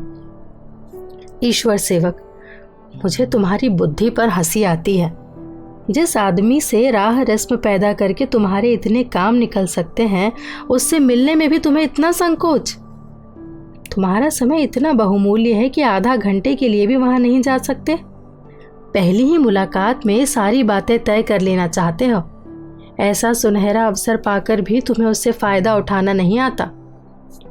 जॉन सेवक, खैर आपका अनुरोध है तो मैं चला जाऊंगा। मैं एक ज़रूरी काम कर रहा था, फिर कर लूँगा। आपको कष्ट करने की ज़रूरत नहीं। तुम तो चल रही हो ना? मिसेस सेवक, मुझे नाहक ले चलते हो, मगर खैर चलो। भोजन के बाद चलना निश्चित हुआ। अंग्रेजी प्रथा के अनुसार यहाँ दिन का भोजन 1 बजे होता था। बीच का समय तैयारियों में कटा। मिसेस सेवक ने अपने आभूषण निकाले, जिनसे वृद्धावस्था ने भी उन्हें विरक्त नहीं किया था। अपना अच्छे से अच्छा गाउन और ब्लाउज निकाला। इतना श्रृंगार वो अपनी एनिवर्सरी के सिवा और किसी उत्सव में ना करती थी। उद्देश्य था सोफिया को जलाना, उसे दिखाना कि तेरे आने से मैं रो रो कर मरी नहीं जा रही हूँ। कोचवान को गाड़ी धोकर साफ करने का हुक्म दिया गया। प्रभु सेवक को भी साथ ले चलने की राय हुई, लेकिन जॉन सेवक ने जाकर उसके कमरे में देखा तो उसका पता न था। उसकी मेज पर एक दर्शन ग्रंथ खुला पड़ा था। मालूम होता था कि पढ़ते पढ़ते उठकर कहीं चला गया है। वास्तव में ये ग्रंथ 3 दिनों से इसी भांति पड़ा हुआ था। प्रभु सेवक को उसे बंद करके रख देने का अवकाश न था। वो प्रातःकाल से 2 घड़ी रात तक शहर का चक्कर लगाया करता। केवल 2 बार भोजन करने घर आता था। ऐसा कोई स्कूल ना था जहाँ उसने सोफी को ना ढूंढा हो। कोई जान पहचान का आदमी, कोई मित्र ऐसा ना था जिसके घर जाकर उसने तलाश ना की हो। दिन भर की दौड़ धूप के बाद रात को निराश होकर लौट आता और चारपाई पर लेटकर घंटों सोचता और रोता रहता। कहाँ चली गई? पुलिस के दफ्तर में दिन भर में 10-10 बार जाता और पूछता, कुछ पता चला? समाचार पत्रों में भी उसने सूचना दे रखी है। वहाँ भी रोज़ कई बार जाकर दरियाफ्त करता। उसे विश्वास होता जाता था कि सोफ़ी हमसे सदा के लिए विदा हो गई। आज भी रोज की भांति 1 बजे थका मांदा, उदास और निराश लौट कर आया तो जॉन सेवक ने शुभ सूचना दी। सोफिया का पता मिल गया। प्रभु सेवक का चेहरा खिल उठा। बोला, सच? कहाँ? क्या उसका कोई पत्र आया है? जॉन सेवक, कुंवर भरत सिंह के मकान पर है। जाओ खाना खा लो, तुम्हें भी वहां चलना है। प्रभु सेवक, मैं तो लौट कर खाना खाऊंगा, अब भूख गायब हो गई। सोफी अच्छी है ना? मिसेस सेवक, हाँ बहुत अच्छी है, खुदा ने यहाँ से रूठ कर जाने की सज़ा दे दी है। प्रभु सेवक, मामा, खुदा ने आपका दिल न जाने किस पत्थर का बनाया है। क्या घर से वो आप ही रूठ कर चली गई? आप ही ने उसे निकाला था और अब भी आपको उस पर ज़रा भी दया नहीं आती। मिसेस सेवक, गुमराहों पर दया करना पाप है।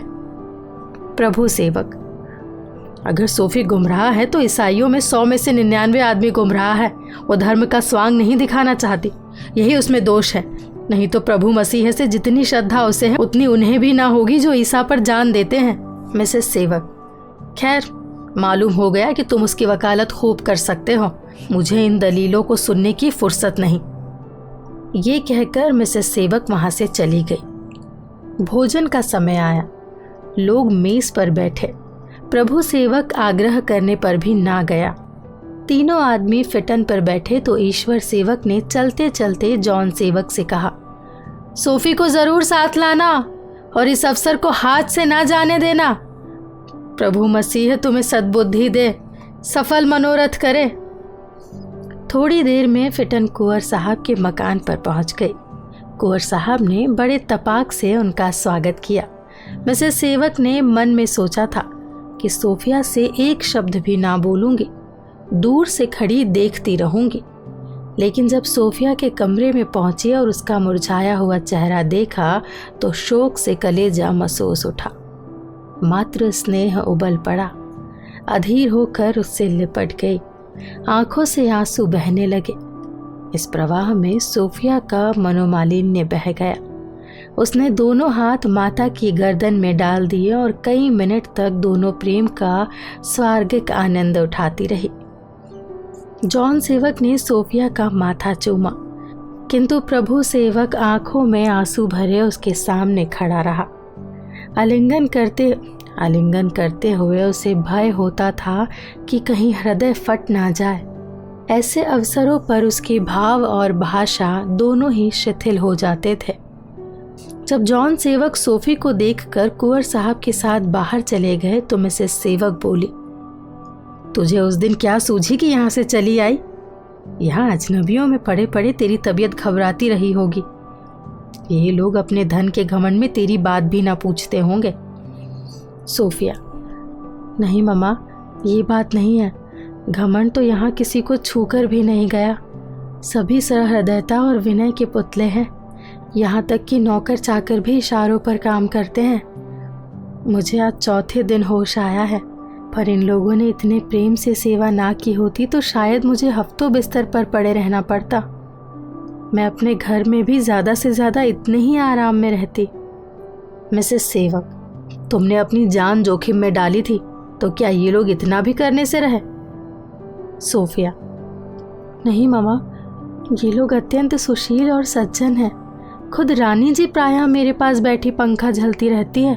कुंवर साहब दिन में कई बार आकर देख जाते हैं। और इंदु से तो मेरा बहनापा सा हो गया है। यही लड़की है जो मेरे साथ नैनीताल में पढ़ा करती थी। मिसेस सेवक, तुझे दूसरों में सब गुण ही गुण नजर आते हैं। अवगुण तो सब हम घर वालों के ही हिस्से पड़े हैं। यहाँ तक कि दूसरे धर्म भी अपने धर्म से अच्छे हैं। प्रभु सेवक, मामा, आप जरा सी बात पर तिनक उठती हैं। अगर कोई अपने साथ अच्छा बर्ताव करे तो क्या उसका एहसान ना माना जाए? कृतघ्नता से बड़ा कोई दूषण नहीं है। मिसेस सेवक, ये कोई आज की नई बात थोड़े ही है। घर वालों की निंदा तो इसकी आदत हो गई है। ये मुझे जताना चाहती है कि लोग इसके साथ मुझसे ज़्यादा प्रेम करते हैं। देखो, यहाँ से जाती है तो कौन सा तोहफा दे देते हैं। कहाँ है तेरी रानी साहिबा? मैं भी ज़रा उन्हें धन्यवाद दे दूँ। उनसे आज्ञा ले लो और चलो घर। पापा अकेले घबरा रहे होंगे। सोफिया, वो तो तुमसे मिलने को बहुत उत्सुक थी। कब की आ गई होती? पर कदाचित हमारे बीच में बिना बुलाए आना अनुचित समझती होंगी। प्रभु सेवक, ममा सोफ़ी को यहाँ अभी थोड़े दिन और आराम करने दो। अभी से उठने में कष्ट होगा। देखिए कितनी दुर्बल हो गई है। सोफिया, रानी जी भी यही कहती थी कि अभी तुम्हें जाने ना दूंगी। मिसेस सेवक, ये क्यों नहीं कहती कि तेरा जी यहाँ से जाने को नहीं चाहता? वहाँ तेरा इतना प्यार कौन करेगा? सोफिया, नहीं ममा, आप मेरे साथ अन्याय कर रही है। मैं अब यहाँ एक भी दिन नहीं रहना चाहती। इन लोगों को मैं और कष्ट नहीं दूंगी, मगर एक बात मुझे मालूम हो जानी चाहिए। मुझ पर फिर तो अत्याचार ना किया जाएगा। मेरी धार्मिक स्वतंत्रता में फिर तो कोई बाधा ना डाली जाएगी। प्रभु सेवक, सोफी, तुम व्यर्थ इन बातों की चर्चा क्यों करती हो? तुम्हारे साथ कौन सा अत्याचार किया जाता है? जरा सी बात का बतंगड़ बनाती हो। मिसेस सेवक, नहीं, तूने ये बात पूछ ली, बहुत अच्छा किया। मैं भी मुगालते में नहीं रखना चाहती। मेरे घर में प्रभु मसीह के द्रोहियों के लिए जगह नहीं है। प्रभु सेवक, आप नाहक उससे उलझती है। समझ लीजिए कोई पगली बक रही है। मिसेस सेवक, क्या करूं? मैंने तुम्हारी तरह दर्शन नहीं पढ़ा, यथार्थ को स्वप्न नहीं समझ सकती। ये गुण तो तत्वज्ञानियों में ही हो सकता है। ये मत समझो कि मुझे अपनी संतान से प्रेम नहीं है। खुदा जानता है मैंने तुम्हारी खातिर क्या क्या कष्ट नहीं झेले। उस समय तुम्हारे पापा एक दफ्तर में क्लर्क थे। घर का सारा काम काज मुझी को करना पड़ता था। बाजार जाती, खाना पकाती, झाड़ू लगाती। तुम दोनों ही बचपन में कमज़ोर थे। नित्य एक ना एक रोना लगा ही रहता था। घर के कामों में ज़रा फुर्सत मिलती तो डॉक्टर के पास जाती। बहुधा तुम्हें गोद लिए ही लिए रातें कट जाती। इतने आत्मसमर्पण से पाली हुई संतान को जब ईश्वर से विमुख होते देखती हूँ तो मैं भी दुख और क्रोध से बावली हो जाती हूँ। तुम्हें मैं सच्चा ईमान का पक्का मसीह का भक्त बनाना चाहती थी। इसके विरुद्ध जब तुम्हें यीशु से मुंह मोड़ते देखती हूँ, उनके उपदेश, उनके जीवन और उनके अलौकिक कृत्यों पर शंका करते हुए पाती हूँ, तो मेरे हृदय के टुकड़े टुकड़े हो जाते हैं और यही इच्छा होती है कि इसकी सूरत ना देखूं। मुझे अपना मसीह सारे संसार से, यहाँ तक कि अपनी जान से भी प्यारा है। सोफिया, आपको यीशु से इतना प्यार है तो मुझे भी अपनी आत्मा, अपना ईमान उनसे कम प्यारा नहीं है। मैं उस पर किसी प्रकार का अत्याचार नहीं सह सकती। मिसेस सेवक, खुदा तुझे इस अभक्ति की सज़ा देगा। मेरी उससे यही प्रार्थना है कि वो फिर मुझे तेरी सूरत ना दिखाए। ये कहकर मिसेस सेवक कमरे से बाहर निकल आई। रानी और इंदु उधर से आ रही थी। द्वार पर उनसे भेंट हो गई। रानी जी मिसेस सेवक के गले लिपट गई और कृतज्ञतापूर्ण शब्दों का दरिया बहा दिया। मिसेस सेवक को इस साधु प्रेम में बनावट की बू आ गई, लेकिन रानी को मानव चरित्र का ज्ञान ना था। इंदु से बोली, देख, मैं सोफिया से कह दे अभी जाने की तैयारी ना करे। मिसेस सेवक, आप मेरी खातिर से सोफिया को अभी 2-4 दिन यहाँ रहने दे। मैं आपसे सविनय अनुरोध करती हूँ। अभी मेरा मन उसकी बातों से तृप्त नहीं हुआ और ना उसकी कुछ सेवा ही कर सकी। आपसे वादा करती हूँ मैं स्वयं उसे आपके पास पहुँचा दूँगी। जब तक वो यहाँ रहेगी आपसे दिन में एक बार भेंट तो होती ही रहेगी। धन्य है आप जो ऐसी सुशील लड़की पाई है। दया और विवेक की मूर्ति है। आत्म त्याग तो इसमें कूट कूट कर भरा हुआ है। मिसेस सेवक, मैं इसे अपने साथ चलने के लिए मजबूर नहीं करती। आप जितने दिन चाहे शौक से रखें। रानी, बस मैं इतना ही चाहती थी। आपने मुझे मोल ले लिया। आपसे ऐसी ही आशा भी थी। आप इतनी सुशीला ना होती तो लड़की में ये गुण कहाँ से आते। एक मेरी इंदु है कि बातें करने का भी ढंग नहीं जानती। एक बड़ी रियासत की रानी है, पर इतना नहीं जानती कि मेरी वार्षिक आय कितनी है। लाखों के गहने संदूक में पड़े हुए हैं, उन्हें छूती तक नहीं। हाँ, सैर करने को कह दीजिए तो दिन भर घूमा करे। क्यों इंदु, झूठ कहती हूँ? इंदु, तो क्या करूँ, मन भर सोना लादे बैठी रहूँ। मुझे तो इस तरह अपनी देह को जकड़ना अच्छा नहीं लगता। रानी, सुनिए आपने इसकी बातें, गहनों से इसकी देह अकड़ जाती है। आइए अब आपको अपने घर की सैर कराऊं। इंदु, चाय बनाने को कह दे। मिसेस सेवक, मिस्टर सेवक बाहर खड़े मेरा इंतजार कर रहे होंगे, देर होगी। रानी, वाह, इतनी जल्दी? कम से कम आज यहाँ भोजन तो कर ही लीजिएगा। लंच कर हवा खाने चले, फिर लौटकर कुछ देर गपशप करें और डिनर के बाद आपको मेरी मोटर आपके घर पहुंचा देगी। मिसेस सेवक इनकार ना कर सकी। रानी जी ने उनका हाथ पकड़ लिया और राजभवन की सैर कराने लगे। आधा घंटे तक मिसेस सेवक मानो इंद्रलोक की सैर करती रही। भवन क्या था, आमोद विलास, रसज्ञता और वैभव का क्रीड़ा स्थल था। संगमरमर के फर्श पर बहुमूल्य कालीन बिछे हुए थे। चलते समय उसमें पैर धंस जाते थे। दीवारों पर मनोहर पिचकारी, कमरों की दीवारों में बड़े बड़े आदमकदाई ने गुलकारी, इतनी सुंदर कि आंखें मुग्ध हो जाए। शीशे की अमूल्य अलभ्य वस्तुएं, प्राचीन चित्रकारों की विभूतियां, चीनी के विलक्षण गुलदान, जापान, चीन, यूनान और ईरान की कला निपुणता के उत्तम नमूने, सोने के गमले, लखनऊ की बोलती हुई मूर्तियां, इटली के बने हुए हाथी दांत के पलंग, लकड़ी के नफीस ताक, दीवार गिरे किश्तियां, आंखों को लुभाने वाली पिंजड़ों में चहकती हुई भांति भांति की चिड़िया, आंगन में संगमरमर का हौज और उसके किनारे संगमरमर के अप्सराएं। मिसेस सेवक ने इन सारी वस्तुओं में से किसी की प्रशंसा नहीं की। कहीं भी विस्मय या आनंद का एक शब्द भी मुंह से ना निकला। उन्हें आनंद के बदले ईर्ष्या हो रही थी। ईर्ष्या में गुणग्राहकता नहीं होती। वो सोच रही थी कि ये भाग्यवान है कि ईश्वर ने इन्हें भोग विलास और आमोद प्रमोद की इतनी सामग्रियां प्रदान कर रखी है। एक अभागिन मैं हूँ कि इस झोपड़े में पड़ी हुई दिन काट रही हूँ।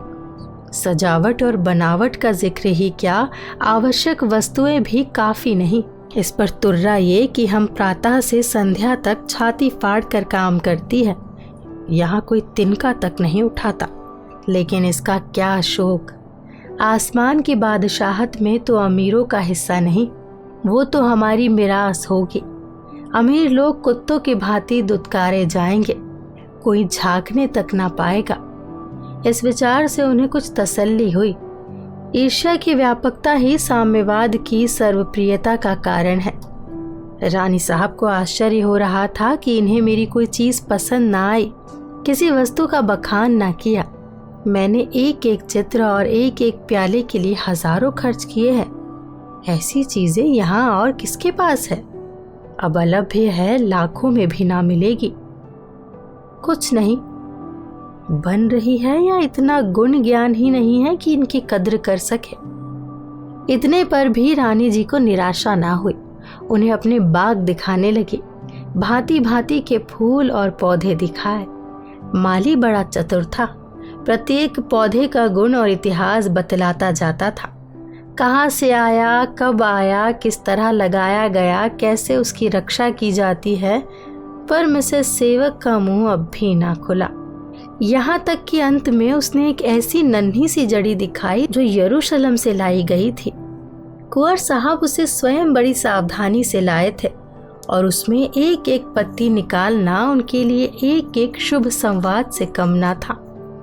मिसेस सेवक ने तुरंत उस गमले को उठा लिया, उसे आंखों से लगाया और पत्तियों को चूमा। बोली, मेरा सौभाग्य है कि इस दुर्लभ वस्तु के दर्शन हुए। रानी ने कहा, कुंवर साहब स्वयं इसका बड़ा आदर करते हैं। अगर ये आज सूख जाए तो 2 दिन तक उन्हें भोजन अच्छा ना लगेगा। इतने में चाय तैयार हुई। मिसेस सेवक लंच पर बैठी। रानी जी को चाय में रुचि ना थी। विनय और इंदु के बारे में बातें करने लगी। विनय के आचार विचार, सेवा भक्ति और परोपकार प्रेम की सराहना की। यहाँ तक कि मिसेस सेवक का जी उकता गया। उसके जुबान में वो अपनी संतानों का बखान ना कर सकती थी। उधर मिस्टर जॉन सेवक और कुंवर साहब दीवान खाने में बैठे लंच कर रहे थे। चाय और अंडों में कुंवर साहब को रुचि ना थी। विनय भी इन दोनों वस्तुओं को त्याज्य समझते थे। जॉन सेवक उन मनुष्यों में थे जिनका व्यक्तित्व शीघ्र ही दूसरों को आकर्षित कर लेता है। उनकी बातें इतनी विचारपूर्ण होती थी कि दूसरे अपनी बातें भूलकर उनकी ही सुनने लगते थे। और ये बात ना थी कि उनका भाषण शब्दाडंबर मात्र होता है। अनुभवशील और मानव चरित्र के बड़े अच्छे ज्ञाता थे। ईश्वर दत्त प्रतिभा थी जिसके बिना किसी सभा में सम्मान नहीं प्राप्त हो सकता। इस समय वो भारत की औद्योगिक और व्यावसायिक दुर्बलता पर अपने विचार प्रकट कर रहे थे। अवसर पाकर उन साधनों का भी उल्लेख करते जाते थे जो इस कदुषा निवारण के लिए उन्होंने सोच रखे थे। अंत में बोले, हमारी जाति का उद्धार कला कौशल और उद्योग की उन्नति में है। इस सिगरेट के कारखाने से कम 1000 आदमियों के जीवन की समस्या हल हो जाएगी और खेती के सिर से उनका बोझ टल जाएगा। जितनी जमीन एक आदमी अच्छी तरह जोत बो सकता है उसमें घर भर का लगा रहना व्यर्थ है। मेरा कारखाना ऐसे बेकारों को अपनी रोटी कमाने का अवसर देगा। कुंवर साहब, लेकिन जिन खेतों में इस वक्त अनाज बोया जाता है उन्हीं खेतों में तंबाकू बोई जाने लगेगी। फल ये होगा कि अनाज और महंगा हो जाएगा। जॉन सेवक, मेरी समझ में तंबाकू की खेती का असर जूट, सन, तिलहन और अफीम पर पड़ेगा। निर्यात जींस कुछ कम हो जाएगी। गल्ले पर इसका कोई असर नहीं पड़ सकता। फिर हम उस जमीन को भी जोत में लाने का प्रयास करेंगे जो अभी तक परती पड़ी हुई है। कुंवर साहब, लेकिन तंबाकू कोई अच्छी चीज तो नहीं। इसकी गणना मादक वस्तुओं में है और स्वास्थ्य पर भी इसका बुरा असर पड़ता है। जॉन सेवक, अब ये सब डॉक्टरों की कोरी कल्पनाएं हैं जिन पर गंभीर विचार करना हास्यपद है। डॉक्टरों के आदेशानुसार हम जीवन व्यतीत करना चाहे तो जीवन का अंत ही हो जाए। अब दूध में सिल के कीड़े रहते हैं, घी में चर्बी की मात्रा अधिक है, चाय और कहवा उत्तेजक है, यहाँ तक कि सांस लेने से भी कीटाणु शरीर में प्रवेश कर जाते हैं। उनके सिद्धांतों के अनुरूप समस्त संसार कीटों से भरा हुआ है जो हमारे प्राण लेने पर तुले हुए हैं। व्यवसायी लोग इन गोरख धंधों में नहीं पड़ते। उनका लक्ष्य केवल वर्तमान परिस्थितियों पर रहता है। हम देखें कि इस देश में विदेश से करोड़ों रुपए के सिगरेट और सिगार आते हैं। हमारा कर्तव्य है कि इस धन प्रवाह को विदेश जाने से रोके। इसके बगैर हमारा आर्थिक जीवन कभी नहीं पनप सकता। ये कहकर उन्होंने कुंवर साहब को गर्वपूर्ण नेत्रों से देखा। कुंवर साहब की शंकाएं बहुत कुछ निवृत्त हो चुकी थी। प्रायः वादी को निरुत्तर होते देखकर हम दिलेर हो जाते हैं। बच्चा भी भागते हुए कुत्ते पर निर्भय होकर पत्थर फेंकता है। जॉन सेवक निशंक होकर बोले, मैंने इन सब पहलुओं पर विचार करके ही ये बात स्थिर किया। और प्रभु सेवक की तरफ इशारा करके बोले, इन्हें व्यवसाय का वैज्ञानिक ज्ञान प्राप्त करने के लिए अमेरिका भेजा। मेरी कंपनी के अधिकांश हिस्से बिक चुके हैं पर अभी रुपए वसूल नहीं हुए। इस प्रांत में भी अभी सम्मिलित व्यवसाय करने का दस्तूर नहीं। लोगों में विश्वास नहीं है, इसलिए मैंने 10 प्रति सेकंड वसूल करके काम शुरू कर देने का निश्चय किया है। 1-2 साल में जब आशातीत सफलता होगी और वार्षिक लाभ होने लगेगा तो पूंजी आप ही आप दौड़ी आएगी। छत पर बैठा हुआ कबूतर आ की आवाज सुनकर सशंक हो जाता है और जमीन पर नहीं उतरता, पर थोड़ा सा दाना बिखेर दीजिए वो तुरंत आता है। मुझे पूरा विश्वास है कि पहले की साल में हमें 25 प्रति सैकड़ों लाभ होगा। ये प्रोस्पेक्ट्स है, इसे गौर से देखिए। मैंने लाभ का अनुमान करने में बड़ी सावधानी से काम लिया है। बढ़ भले ही जाए पर कम नहीं हो सकता। कुंवर साहब, पहले ही साल 25 प्रति सैकड़े? जॉन सेवक, जी हाँ, बड़ी आसानी से। आपसे मैं हिस्सा लेने के लिए विनय करता, पर जब तक 1 साल का लाभ दिखा ना दूं आग्रह नहीं कर सकता। मैं इतना अवश्य निवेदन करूंगा कि उस दशा में संभव है हिस्से बराबर ना मिल सके। 100 रुपए के हिस्से शायद 200 रुपए पर मिले। कुंवर साहब, मुझे अब एक ही शंका है। यदि इस व्यवसाय में इतना लाभ हो सकता है तो अब तक ऐसी और कंपनियां क्यों ना खुली? जॉन सेवक, इसलिए कि अभी तक शिक्षित समाज में व्यवसाय बुद्धि पैदा नहीं हुई। लोगों की नस नस में गुलामी समाई हुई है। कानून और सरकारी नौकर के सिवा और किसी और निगाह जाती ही नहीं। 2-4 कंपनियां खुली भी, किंतु उन्हें विशेषज्ञों के परामर्श और अनुभव से लाभ उठाने का अवसर ना मिला। अगर मिला भी तो बड़ा महंगा पड़ा। मशीनरी मांगने में 1 के 2 देने पड़े। प्रबंध अच्छा ना हो सका। विवश होकर कंपनियों को कारोबार बंद करना पड़ा। यहाँ प्रायः सभी कंपनियों का यही हाल है। डायरेक्टरों की थैलियां भरी जाती है, हिस्से बेचने और विज्ञापन देने में लाखों रुपए उड़ा दिए जाते हैं। बड़ी उदारता से दलालों का आदर सत्कार किया जाता है। इमारतों में पूंजी का बड़ा भाग खर्च कर दिया जाता है। मैनेजर भी बहु वेतन भोगी रखा जाता है। परिणाम क्या होता है? डायरेक्टर अपनी जेब भरते हैं, मैनेजर अपना पुरस्कार भोगता है, दलाल अपनी दलाली लेता है। मतलब ये कि सारी पूंजी ऊपर ही ऊपर उड़ जाती है। मेरा सिद्धांत है कम से कम खर्च और ज्यादा से ज्यादा नफा। मैंने 1 कौड़ी दलाली नहीं दी, विज्ञापनों की मद उड़ा दी। यहाँ तक कि मैनेजर के लिए भी केवल 500 रुपये ही वेतन देना निश्चित किया। हालांकि किसी दूसरे कारखाने में 1000 सहज ही मिल जाते होंगे, उस पर घर का आदमी। डायरेक्टर के बारे में भी मेरा यही निश्चय है कि सफर खर्च के सिवा और कुछ ना दिया जाए। कुंवर साहब सांसारिक पुरुष ना थे। उनका अधिकांश समय धर्म ग्रंथों के पढ़ने में लगता था। वो किसी ऐसे काम में शरीक ना होना चाहते थे जो धार्मिक एकाग्रता में बाधक हो। धूर्तों ने उन्हें मानव चरित्र का छद्रान्वेषी बना दिया था। उन्हें किसी पर विश्वास ना होता था।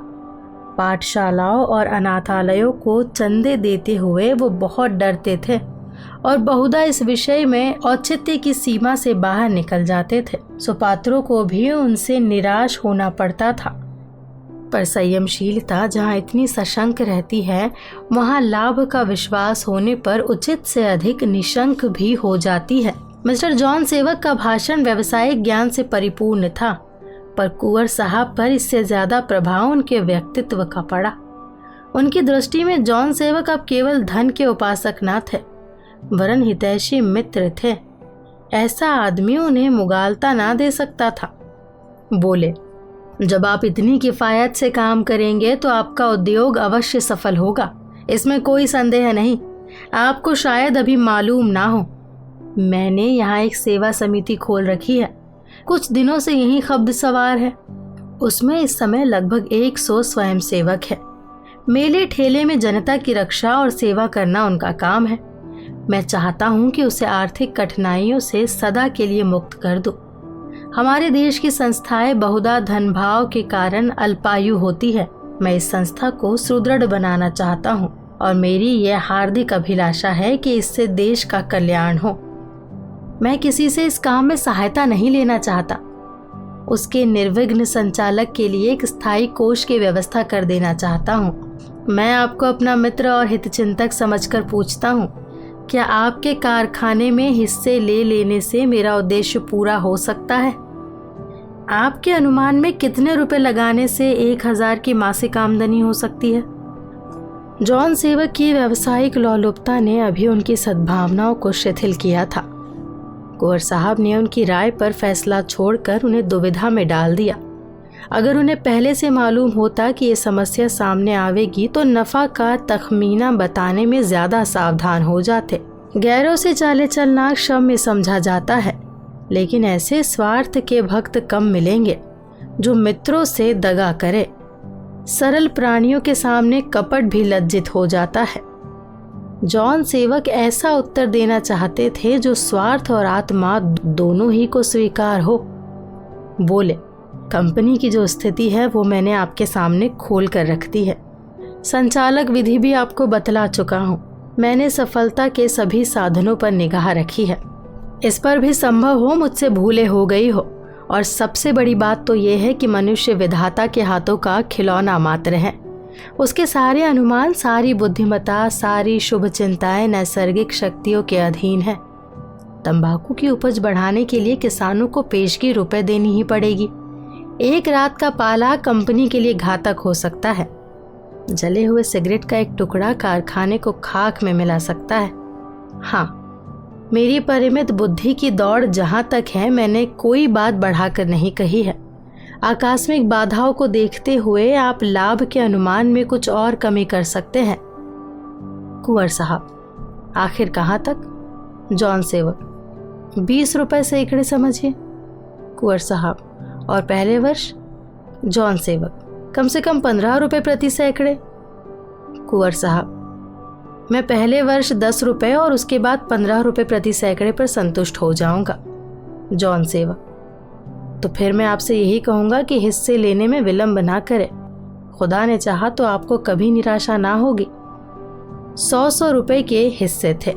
कुंवर साहब ने 500 हिस्से लेने का वादा किया और बोले, कल पहली किश्त के 10,000 रुपए बैंक द्वारा आपके पास भेज दूंगा।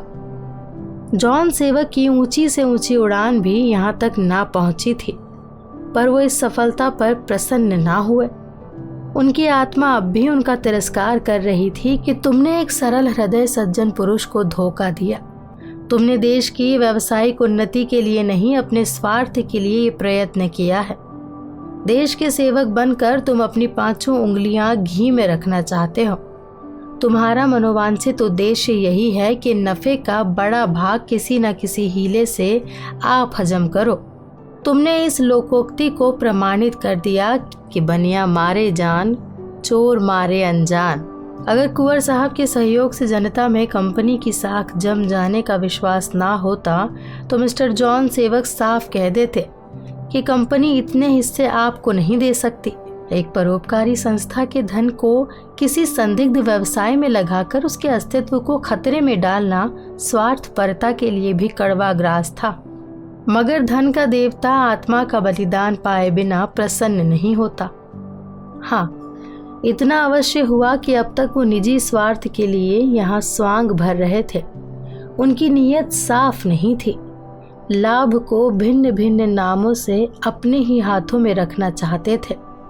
अब उन्होंने निष्प्रह होकर नेक नियति का व्यवहार करने का निश्चय किया। बोले, मैं कंपनी के संस्थापक की हैसियत से इस सहायता के लिए हृदय से आपका अनुग्रहित हूँ। खुदा ने चाहा तो आपको आज के फैसले पर कभी पछताना ना पड़ेगा। अब मैं आपसे एक और प्रार्थना करता हूँ। आपकी कृपा ने मुझे धृष्ट बना दिया है। मैंने कारखाने के लिए जो ज़मीन पसंद की है वो पांडेपुर के आगे पक्की सड़क पर स्थित है। रेल का स्टेशन वहाँ से निकट है और आसपास बहुत से गांव हैं। रकबा 10 बीघे का है। ज़मीन परती पड़ी हुई है। हाँ, बस्ती के जानवर उसमें चरने आया करते हैं। उसका मालिक एक अंधा फकीर है। अगर आप उधर कभी हवा खाने गए होंगे तो आपने उस अंधे को अवश्य देखा होगा। कुंवर साहब, हाँ, अभी कल ही तो गया था। वही अंधा है ना, काला काला दुबला दुबला, जो सवारियों के पीछे दौड़ा करता है। जॉन सेवक, जी हाँ, वही। वो ज़मीन उसकी है, किंतु वो उसे किसी दाम पर नहीं छोड़ना चाहता। मैं उसे 5,000 तक देता था, पर राजी ना हुआ। वो बहुत झक्की सा है। कहता है मैं वहाँ धर्मशाला, मंदिर और तालाब बनवाऊंगा। दिन भर भीख मांग कर तो गुजारा करता है। उस पर इरादे इतने लंबे हैं, कदाचित मोहल्ले वालों के भय से उसे कोई मामला करने का साहस नहीं होता। मैं एक निजी मामले में सरकार से सहायता लेना उचित नहीं समझता, पर ऐसी दशा में मुझे इसके सिवा कोई दूसरा उपाय भी नहीं सूझता। और फिर ये बिल्कुल निजी बात भी नहीं है। म्यूनिसिपैलिटी और सरकार दोनों को ही इस कारखाने से हजारों रुपए साल की आमदनी होगी। हजारों शिक्षित और अशिक्षित मनुष्यों का उपकार होगा। इस पहलू से देखिए तो एक सार्वजनिक काम है और इसमें सरकार से सहायता लेने में मैं औचित्य का उल्लंघन नहीं करता। आप अगर ज़रा तवज्जो करें तो बड़ी आसानी से काम निकल जाए। कुंवर साहब, मेरा उस फकीर पर कोई दबाव नहीं है और होता भी तो मैं उससे काम ना लेता। जॉन सेवक, आप राजा साहब। कुंवर साहब, नहीं, मैं उनसे कुछ नहीं कह सकता। वो मेरे दामाद है और इस विषय में मेरा उनसे कहना नीति विरुद्ध है। क्या वो आपके हिस्सेदार नहीं है? जी नहीं, वो स्वयं अतुल संपत्ति के स्वामी होकर भी धनियों की उपेक्षा करते हैं। उनका विचार है कि कल कारखाने पूंजी वालों का प्रभुत्व बढ़ाकर जनता का उपकार करते हैं। इन्हीं विचारों ने तो उन्हें यहाँ प्रधान बना दिया। कुंवर साहब, ये तो अपना अपना सिद्धांत है। हम द्वैध जीवन व्यतीत कर रहे हैं और मेरा विचार ये है कि जनतावाद के प्रेमी उच्च श्रेणी में जितने मिलेंगे उतने निम्न श्रेणी में ना मिल सकेंगे। खैर, आप उनसे मिलकर देखिए तो। क्या कहूँ, अब शहर के आसपास मेरी 1 एकड़ ज़मीन भी नहीं है, नहीं तो आपको ये कठिनाई ना होती। मेरे योग्य और जो काम हो उसके लिए मैं हाजिर हूँ। जॉन सेवक: जी नहीं, मैं आपको और कष्ट नहीं देना चाहता, मैं स्वयं उनसे मिलकर तय कर लूँगा। कुंवर साहब, अभी तो मिस सोफिया पूर्ण स्वस्थ होने तक यहीं रहेंगी ना? आपको तो इसमें कोई आपत्ति नहीं है? जॉन सेवक इस विषय में सिर्फ 2-4 बातें करके यहाँ से विदा हुए। मिसेस सेवक फिटन पर पहले से ही आ बैठी थी। प्रभु सेवक विनय के साथ बाग में टहल रहे थे। विनय ने आकर जॉन सेवक से हाथ मिलाया। प्रभु सेवक उनसे कल फिर मिलने का वादा करके पिता के साथ चले। रास्ते में बातें होने लगी। जॉन सेवक: आज एक मुलाकात में जितना काम हुआ उतना महीनों की दौड़ धूप से भी ना हुआ था। कुंवर साहब बड़े ही सज्जन आदमी हैं, 50,000 के हिस्से ले लिए। ऐसे ही 2-4 भले आदमी और मिल जाए तो बेड़ा पार है। प्रभु सेवक: इस घर में के सभी प्राणी दया और धर्म के पुतले हैं। विनय सिंह जैसा मर्मज्ञ नहीं देखा, मुझे तो इनसे प्रेम हो गया। जॉन सेवक: कुछ काम की बातचीत भी की? प्रभु सेवक: जी नहीं, आपके नज़दीक जो काम की बातचीत है उन्हें उसमें ज़रा भी रुचि नहीं। वो सेवा का व्रत ले चुके हैं और इतनी देर तक अपनी समिति की ही चर्चा करते रहे। जॉन सेवक: क्या तुम्हें आशा है कि तुम्हारा ये परिचय चतारी के राजा साहब पर भी कुछ असर डाल सकता है? विनय सिंह राजा साहब से हमारा कुछ काम निकलवा सकते हैं। प्रभु सेवक: उनसे कहे कौन, मुझ में तो इतनी हिम्मत नहीं। उन्हें आप स्वदेशा अनुरागी सन्यासी समझिए। मुझसे अपनी समिति में आने के लिए उन्होंने बहुत आग्रह किया है। जॉन सेवक: शरीक हो गए ना? प्रभु सेवक: जी नहीं, कह कर आया हूं कि सोच कर उत्तर दूंगा। बिना सोचे समझे इतना कठिन व्रत क्यों कर धारण कर लेता? जॉन सेवक: अगर सोचने समझने में महीनों ना लगा देना, 2-4 दिन में आकर नाम लिखा लेना, तब तुम्हें उनसे कुछ काम की बातें करने का अधिकार हो जाएगा। और तुम्हारी कैसी निभी रानी जी से? मिसेस सेवक: मुझे तो उनसे घृणा हो गई। मैंने किसी में इतना घमंड नहीं देखा। प्रभु सेवक: ममा, आप उनके साथ घोर अन्याय कर रही हैं। मिसेस सेवक: तुम्हारे लिए होंगी देवी, मेरे लिए तो नहीं है। जॉन सेवक: ये तो मैं पहले ही समझ गया था कि तुम्हारी उनसे ना पटेगी। काम की बातें ना तुम्हें आती हैं ना उन्हें। तुम्हारा काम तो दूसरों में ऐब निकालना है। सोफी को क्यों नहीं लाई? मिसेस सेवक: वो आए भी तो कि जबरन घसीट लाती। जॉन सेवक: आई नहीं या रानी ने नहीं आने दिया? प्रभु सेवक: वो तो आने को तैयार थी, किंतु शर्त पर कि मुझ पर कोई धार्मिक अत्याचार ना किया जाए। जॉन सेवक: इन्हें ये शर्त क्यों मंजूर होने लगी? प्रभु सेवक: हाँ, इस शर्त पर मैं उसे नहीं ला सकती। वो मेरे घर रहेगी तो मेरी बात माननी पड़ेगी। जॉन सेवक: तुम दोनों में एक का भी बुद्धि से सरोकार नहीं। तुम सिंडी हो और वो जिद्दी है, उसे मान मनुकर जल्दी लाना चाहिए। प्रभु सेवक: अगर मम्मा अपनी बात पर अड़ी रहेगी तो शायद वो फिर घर ना जाए। जॉन सेवक: आखिर जाएगी कहाँ? प्रभु सेवक: उसे कहीं जाने की जरूरत नहीं है, रानी उस पर जान देती है। जॉन सेवक: ये बेल मुढ़े चढ़ने की नहीं है, 2 में से एक को दबाना पड़ेगा। लोग घर पहुंच गए तो गाड़ी की आहट पाते ही ईश्वर सेवक ने बड़ी स्नेहमयी उत्सुकता से पूछा, सोफी आ गई ना? आ, तुझे गले लगा लूं। यीशु तुझे अपने दामन में ले ले। जॉन सेवक: पापा, अभी वो यहाँ आने के योग्य नहीं है, बहुत आसक्त हो गई है, 2-4 दिन बाद आ जाएगी। ईश्वर सेवक: गजब खुदा का, उसकी ये दशा है और तुम सब उसे उसके हाल पर छोड़ आए। क्या तुम लोगों में जरा भी मान अपमान का विचार नहीं रहा?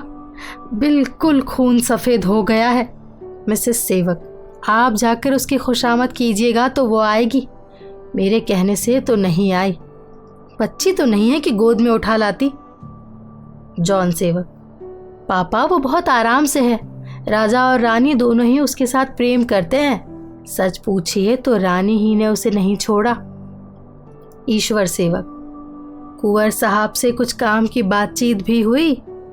जॉन सेवक, जी हाँ, मुबारक हो आपको, 50,000 की गोटी हाथ लगी। ईश्वर सेवक, शुक्र है यीशु, मुझ पर अपना साया कर। ये कहकर वो फिर अपनी आराम कुर्सी पर बैठ गए।